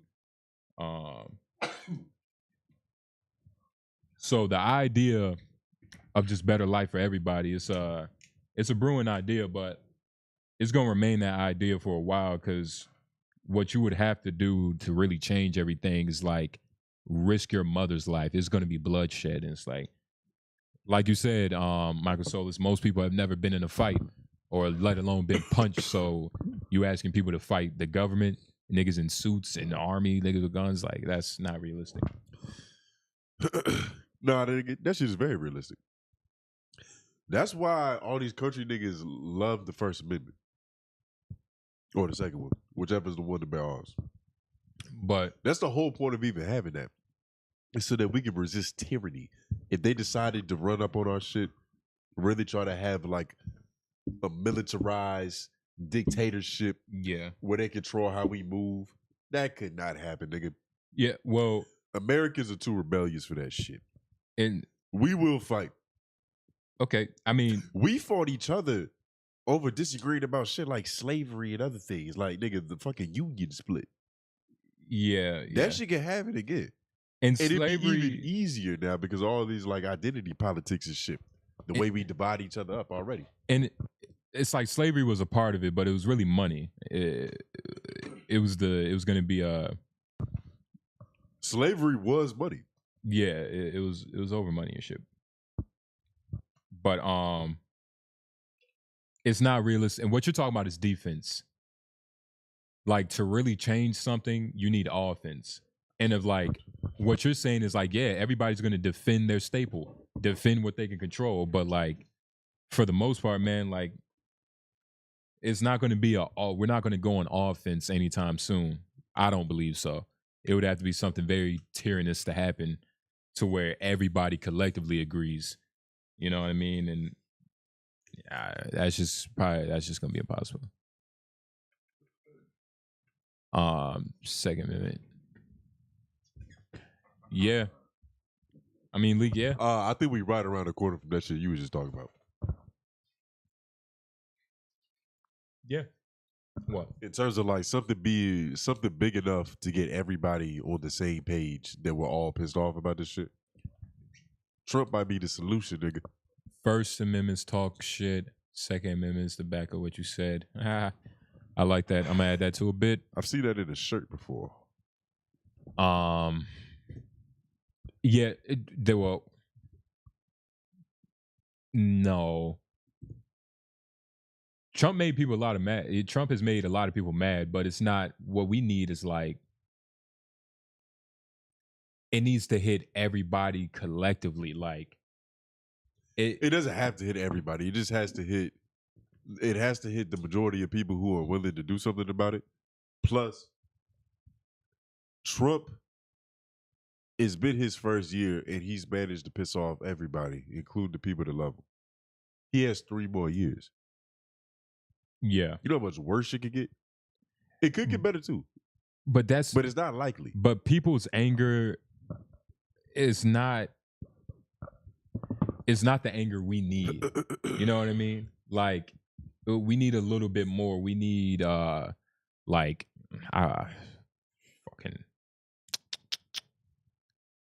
shit, potentially these Epstein files to drop. Because apparently it's like, well, apparently the Epstein files per se don't exist. There's no like fucking paper with names and shit. Yeah. But whoever name is on that list that is like holding everything back, which I'm assuming is a lot of like real key makers, like the niggas that really move, is Donald Trump. It's not. It's him just being on the list would be a blessing. You get what I'm saying? Like, if it was just Donald Trump, because it's just who is Donald Trump to the main scope of things. Like, Donald Trump isn't like, Donald Trump is the president, but like, what is the president? The president is it's a seat. It's a reoccurring seat that like it holds no. It's a big enough seat to where, well, first of all, it is that, but they do have power, and with what Trump's been doing, nigga, he's granting new powers. He's doing shit that presidents haven't done before. Like he's extended the range that he can hit at. Yeah. Plus, it's on him. Like if he wants them to come out, they'll come out. He can do it, like he did with the JFK files, like with the MFK shit. If he wants it to happen, it can happen. He doesn't want it to happen. It's people holding it back. He's on that list. He's definitely on the list. And just because he's on it doesn't mean he necessarily did anything. But him being on the list is damning enough. But I'm saying Elon Musk literally tweeted like a couple, maybe weeks, maybe months ago. It's like a month ago that he was on the fucking list. And that wasn't. They were beefing at the time. Yeah. But that wasn't. It didn't. The beef didn't make him lie. The beef just made him say that. Yeah. Elon's known that this whole fucking time, but he was just, that was cool. It was like, what's the point of saying some shit about it? It benefited We're him. friends. But it's not Trump, when I say like a real key maker, like I'm saying like people we don't know, like people we don't see, like well, yeah, but in a like niggas that like I don't know, like Fauci or something, like seats where people that like they've had the same job for forever, like whatever who's ever the Supreme Court. They have a lifetime with those niggas too. Yeah, they have like they have the job until they die. And it feels like some senators are fucking them niggas staying in the same seat forever. But that would definitely break the mold. Those names are on the list, but they don't matter because nobody really knows who they are. Like if I said Peter Wales, most people don't know who the fuck that is. Well, but he's a major player behind big shit. His name getting exposed would be bad for him, but it's not that it would be the end of the world. Not like it would be if Trump's name comes out. That is different.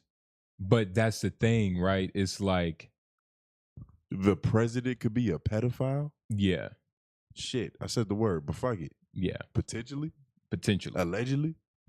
Nigga, that could change the game. That's everywhere, dog. That changes everything.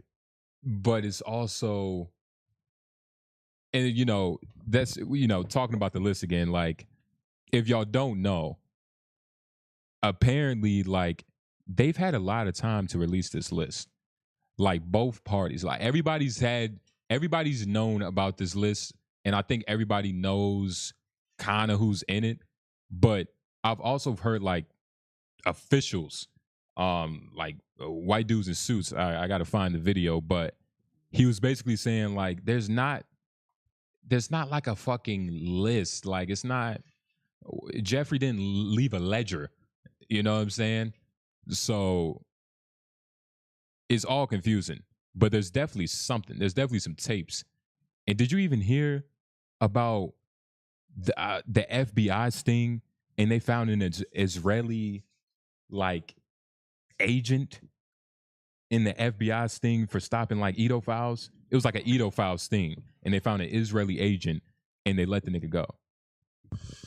Yeah, I heard, now they were trying to like cover it up. Some shit about that because I don't know if he was intelligence, but he was definitely something. This nigga was intelligence, dog. Nigga was intelligence. Fuck, I put my weed. But yeah, I definitely heard about that fucking story, and that just goes to show you how deep this shit is, nigga. The government. First of all, I've heard crazy shit about Israel, like crazy stuff. Like once you go over there in Afghanistan and like you gotta stop listening to Tim Dillon. No, it's not just Tim Dillon. Like it's just like crazy shit. How much of that shit might be propaganda though? About it being an pedophile refuge? Yeah. Maybe 50%. Or just like, but how much is that? Or like just 50% like look is a over lot. there so you're not looking over here type shit. 50% is that's a lot.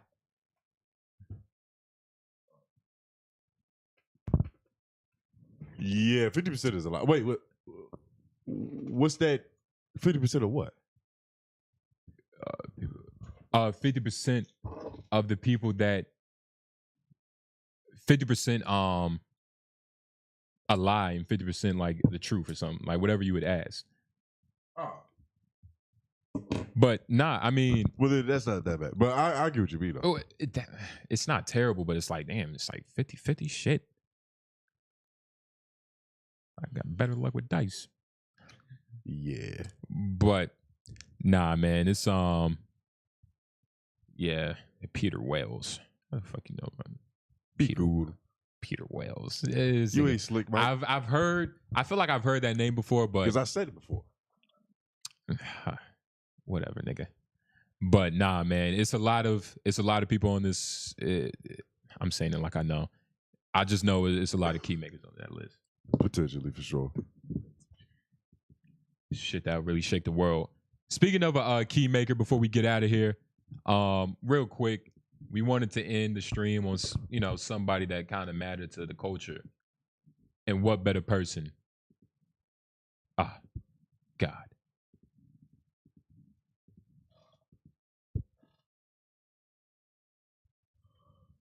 Wow, really?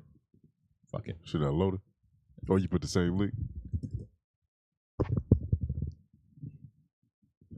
Yep. It's official. It is official, guys. John Wall is done. He's retired. Guys. A Raleigh legend, a Raleigh native. Fucking legend. He's done. He can go to sleep. It's nigga, I remember like John Wall used to be hooping at Brown and shit. Like this nigga used to be hooping. Like he used to be hooping. And if you live in North Carolina, from North Carolina, it's like John Wall is a fucking legend. He's not I wouldn't say he's celebrated. I feel like DC, those years he spent in DC kind of took a lot of that. Like DC kind of where, because he was living there, he did a lot of work there, like for the community and shit. But now he get a lot of love in DC, nigga. You get a lot of love, nigga. I'm telling you, nigga. Get love like Paul Pierce, nigga. But we claim him, though. We do claim him, but as far as it's when it gets brought up. We don't claim him without him doing nothing. You get what I'm saying? But is it a weird way to retire, though? It's unfortunate that he had to retire this way. It's pretty well. What do you mean this way? Like, it didn't see him hoop. Didn't see him hoop. Well, yeah, that did suck, but that's how more a lot of niggas retire. Though. Yeah, but something most of them do for real. But John Wall wasn't most players. It wasn't looked as most players. He was like for players like John Wall, it's almost sacrificial. Like the last game is on the battlefield, nigga. Nah. Like it's like a Viking code, nigga. John Wall is nice. John Wall is nasty, but John Wall. You lie. John Wall. And I don't even want to say this because I don't want it to come off as like, disrespect. Or like I'm saying that like he doesn't mean anything because he definitely means something to the basketball, to Raleigh specifically. But like, you know how a nigga like OJ Mayo is nice as fuck? But his name isn't as big as Carmelo Anthony's. John Wall is like that. John Wall isn't like that, dog. John Wall is John Derrick Wall is Rose. in nobody's top 20, 30, 40. You know what I mean? Like, John Wall is nice and he's respected, but where he ranks, it's like So you're saying there's a lot of niggas better than John Wall, and I don't even like saying that. And a part of that is injuries. Like we can't like ignore that. A shit. lot like, of niggas better than John Wall. Injuries, situations, like all that shit happen, but there's a lot of niggas better than John Wall. Who name one? Have you ever met somebody who John Wall was their favorite player? You know what I mean? I mean, it's probably a Kyle Kuzma fan out there. I mean, let's be honest. Answer the question. No. That's for a reason. Not because he's bad, but popularity and like status in basketball is like, it's a lot of niggas better than John Wall. Oh, yeah, but you could say that with a lot of players, nigga. Nobody says Siakam is my favorite fucking player. Yeah, but we're You know also what I'm not saying Siakam should have like a crazy retirement jubilee celebration. You know what I mean? He shouldn't. He didn't have a good mixtape. But we're saying that about John Wall. Yeah, I'm saying Siakam shouldn't. He didn't contribute to basketball the way John Wall did. Culturally. Do you even know name a what player. Do Name you a player. even know what John Wall did to culture? Name basketball? a player. Do you know what John Wall did? John Wall's name is John. It's John Wall, nigga. John Wall had the song. He had the song and the like. Come on, just dog. say no. There's a lot of niggas that got songs and dances and like a synonymous like intro, like when he was like, nigga, that's John cool. Wall, dog. It's cool. It's hooping cool. at Broughton, that's John Wall. It's cool. Culture of basketball, that's John Wall. And who's better than John Wall? There's a lot of niggas better than John Wall. I know, but I dog. want you to name them. And do you think John Wall is a top 40 basketball player of all time? Why are you okay? Top 50? I'm not just gonna. Would you put him in your I'm top not 50? just gonna play fair by answering your top questions. 75? Come on. Top 100 players of all time, John Wall? Name a player. A lot of niggas are better. It'd be redundant. It'd honestly be redundant. Name a player back then. What year? When he was playing. Derrick Rose. Russell Westbrook. 20, LeBron James. 2014? There's a lot of niggas better. Chris Paul. Blake Griffin. Fuck it. DeAndre Jordan. Nah. What do you mean, nah? John Wall was hooping. Let's look at this John stat. Wall. Google John Wall basketball accolades. And I hate that you turned his retirement topic into me having to discredit what he's done. Nah, nigga, this is you. John Wall's You a did this. 5-time NBA All-Star, 2014 to 2018. Hold on, let me put this on the screen so they can see this. John Wall is a 5-time NBA All-Star, 2014 to 2018. Was named to the All-NBA third team in 2017. Third. He also was selected to All-Defensive second team in 2015, the NBA All-Rookie first team in 2011. So he was never first team All NBA. That's all I'm saying. Though. Yeah, but there's a lot of niggas better than John Wall at basketball. He had a big cultural movement, but culture isn't like a reflection of how good you are at something all the time. Sometimes you're just the cool guy that's doing it. And don't get it twisted. John Wall is nice as fuck. That has nothing to do with the way this nigga. Like John Wall is nice. He was nice. He's not that. Well, he's nice, but there's a lot of niggas a lot better than him. It's a lot of people that never contributed anything to basketball besides the points they've scored, which is cool. But you don't like, know what he did to basketball. You're just a lot of people. I can tell you what he did to I basketball. mean, I don't know. Look. I've lived here my whole life. I was here when John Wall was. Well, don't discredit it. I'm like I was saying. Riley, I was here. So you're talking about the place that he's from. I was. Where Look, I'm saying every hooper is a hero in their hometown, nigga. I mean, that's how that works. I mean, you could say not everybody, but do you John like Wall, Stephon Marbury? Do you know what he did to Coney Island, nigga? But I'm saying, but he also we could look up what John Wall did in DC too, as far as like the community work and hooping and shit. But yeah, like I was saying, I've lived here my whole life. So I was here during the John Wall like phase and like all of that. Yeah. It's John Wall. Here, nigga. Do you think that's happening in Miami? It was John Wall. We cared about him because the nigga was when from here. Well, nigga. John Wall first got in the league, it wasn't like he was the fucking butt of the league.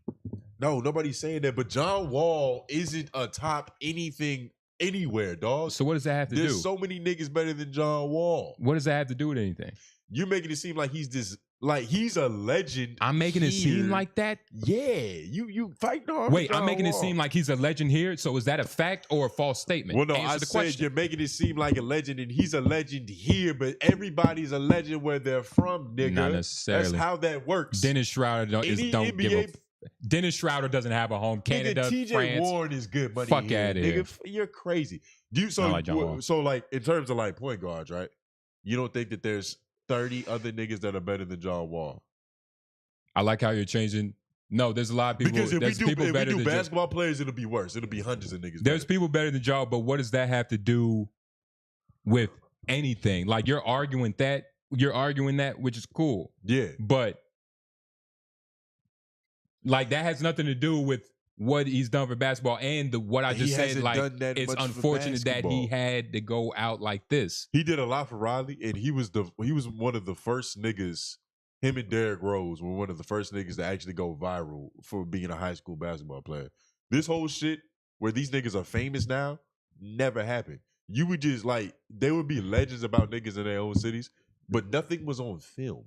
John Wall had one of those first hoop mixtapes that was like, yo, y'all seen this random high school kid, this 16-year-old that's playing like a fucking professional?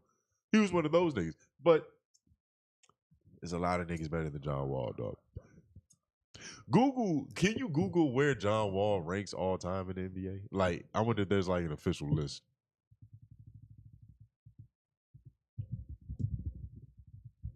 Where does John Wall rank all time? He does not have a definitive all time rank. Yeah, make sure they can see this. Doesn't have a definitive all time rank, but he is considered one of the greatest Washington Wizards players of all time. That's not a compliment, nigga. And they an elite suck. point guard from his era, like evidenced by his 5-time All-Star status. It's like you're trying to. I'm not. Look, I feel like you're making the argument to discredit when that's not the point. I'm just saying, like, it's unfortunate John Wall didn't retire on the battlefield like a true warrior. He deserved that. You soft. You're not from here, so you wouldn't understand. I've been here since the 4th grade. So I've been you here say. longer than I've been anywhere else. And you not from here, dude. You from Scholar Neck. I'm from Raleigh, North Carolina, nigga. Get the fuck out of here, nigga. Congratulations. We just got cool. We just became acceptable. But nah, it's unfortunate. But if it's cool, you don't fuck with John Wall. I don't fuck with John Wall, but it's not my thing is, this is how most NBA players retire. The whole ride out into the sunshine shit, that often doesn't happen. Most niggas are pushed out of the league. Like Dwight Howard. First of all, Dwight Howard, way better than John Wall, just in terms of where he ranks all time in basketball. And his shit was fucked up. You know what I mean? Like he got to the point where teams was like, we just don't really want or need you anymore and shit like that. That's what happens most of the time. Yeah. So that was my whole thing about John Wall, to where it's like also politics too. Well, yeah, politics, but and it's like I get it. Like, you know, he's a legend, woo, woo, woo, but this is usually how that goes. Now, with a nigga like Steph Curry, if he doesn't get you can't just say he's a legend, but this is how that goes. Well, because that's how it is. It's not my choice. If it was up to me, all legends would be treated with love and respect. It'd be gold rose ceremonies for these niggas, so where they can get that flowers for real. But that's not life. That's not how this shit works. John Wall, most niggas retire silently. Quiet than a bitch. I mean, yeah. Shit, Carmelo Anthony, nigga.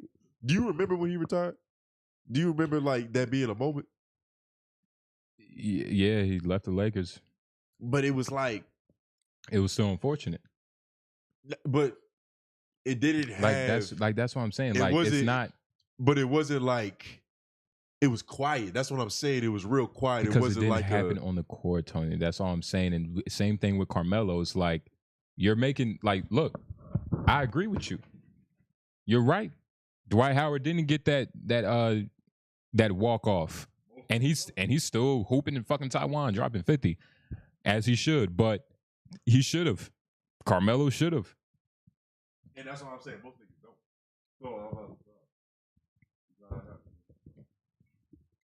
Basketball is a soulless game sometimes. Yeah, and it's also niggas like that one old dude on Miami Heat who just stuck around. He was playing though for a while. He also served a different type of purpose, which was perfect for the team and shit. Your retirement was no one picked him up. Exactly. He's talking about John Wall. Like nobody picked him up, so it's just like, you know. That's what I'm like. That's usually how that shit goes. You know. Most niggas are forced to retire. Most niggas are forced to retire. And especially a nigga of John Wall's caliber, especially what his legacy ended up being. It's just kind of like how that shit normally goes in the NBA, dog. Yeah, it's still unfortunate. You know what I mean? But shit, we love him.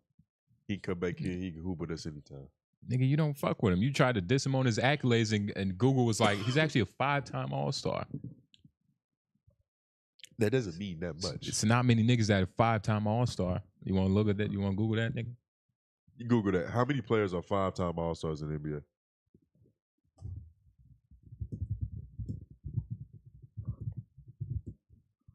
Five-time All-Stars. NBA history. There are a large number of NBA players with 5 or more All-Stars. That's what I'm like. It's good. It's definitely cool, but that's happened a lot of times. You know what I mean? Like a nigga like LeBron has been an All-Star, bro. There's no telling how many, nigga. Double digits. Oh, this is active. But 5, that's not, and that's just active, nigga. That's not all time. It's nothing to like, you know, it's nothing to shame a nigga over. Like 5 is definitely cool, but that's not like there's a lot of niggas better than John Wall. How many LeBron got? Does it say? Shit, the nigga, how long has he been in the NBA? Fucking 37 seasons. LeBron holds the most with 21. Yeah, see that's fucking insane. Kareem got 19. Kobe got 17. Like these are elite players. And not to say John Wall wasn't a leader at one point in time, because a big caveat. But it's also niggas. Hold on, caveat, you're also acting like. And by the way, we were Michael Jordan got 14. A big caveat that I want to say is he got hurt. So it's like a lot of like that could derail your career in terms of what you're able to do. It's also niggas that were worse than John Wall that got to do the whole last game on the court, went out in the battlefield. So like I'm just saying it's unfortunate. And you're just trying to make it seem like he's like John Wall's fucking ass. He's ass. He doesn't get the fucking deserve it. He's fucking shit. Those players were good enough to let that. Goddamn, Justin. Those players were good enough for that to happen. That's what it boils down to.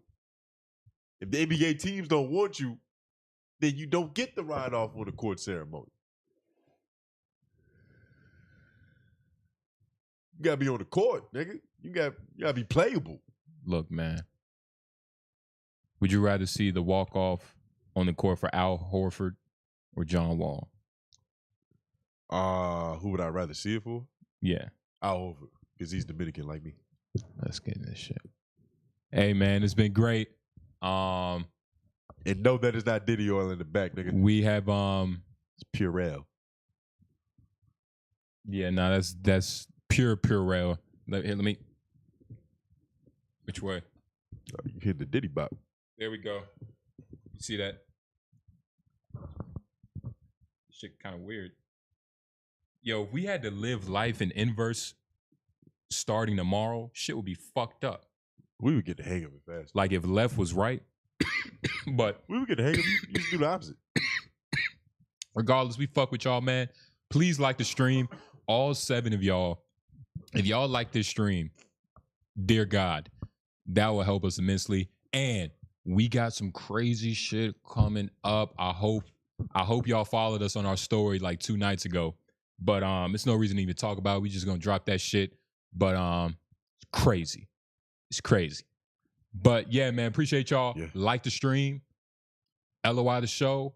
Y'all, this is where you can see us now. This is it. Time to grow. Time to mold. Time to be bold. J-Notes. Groove.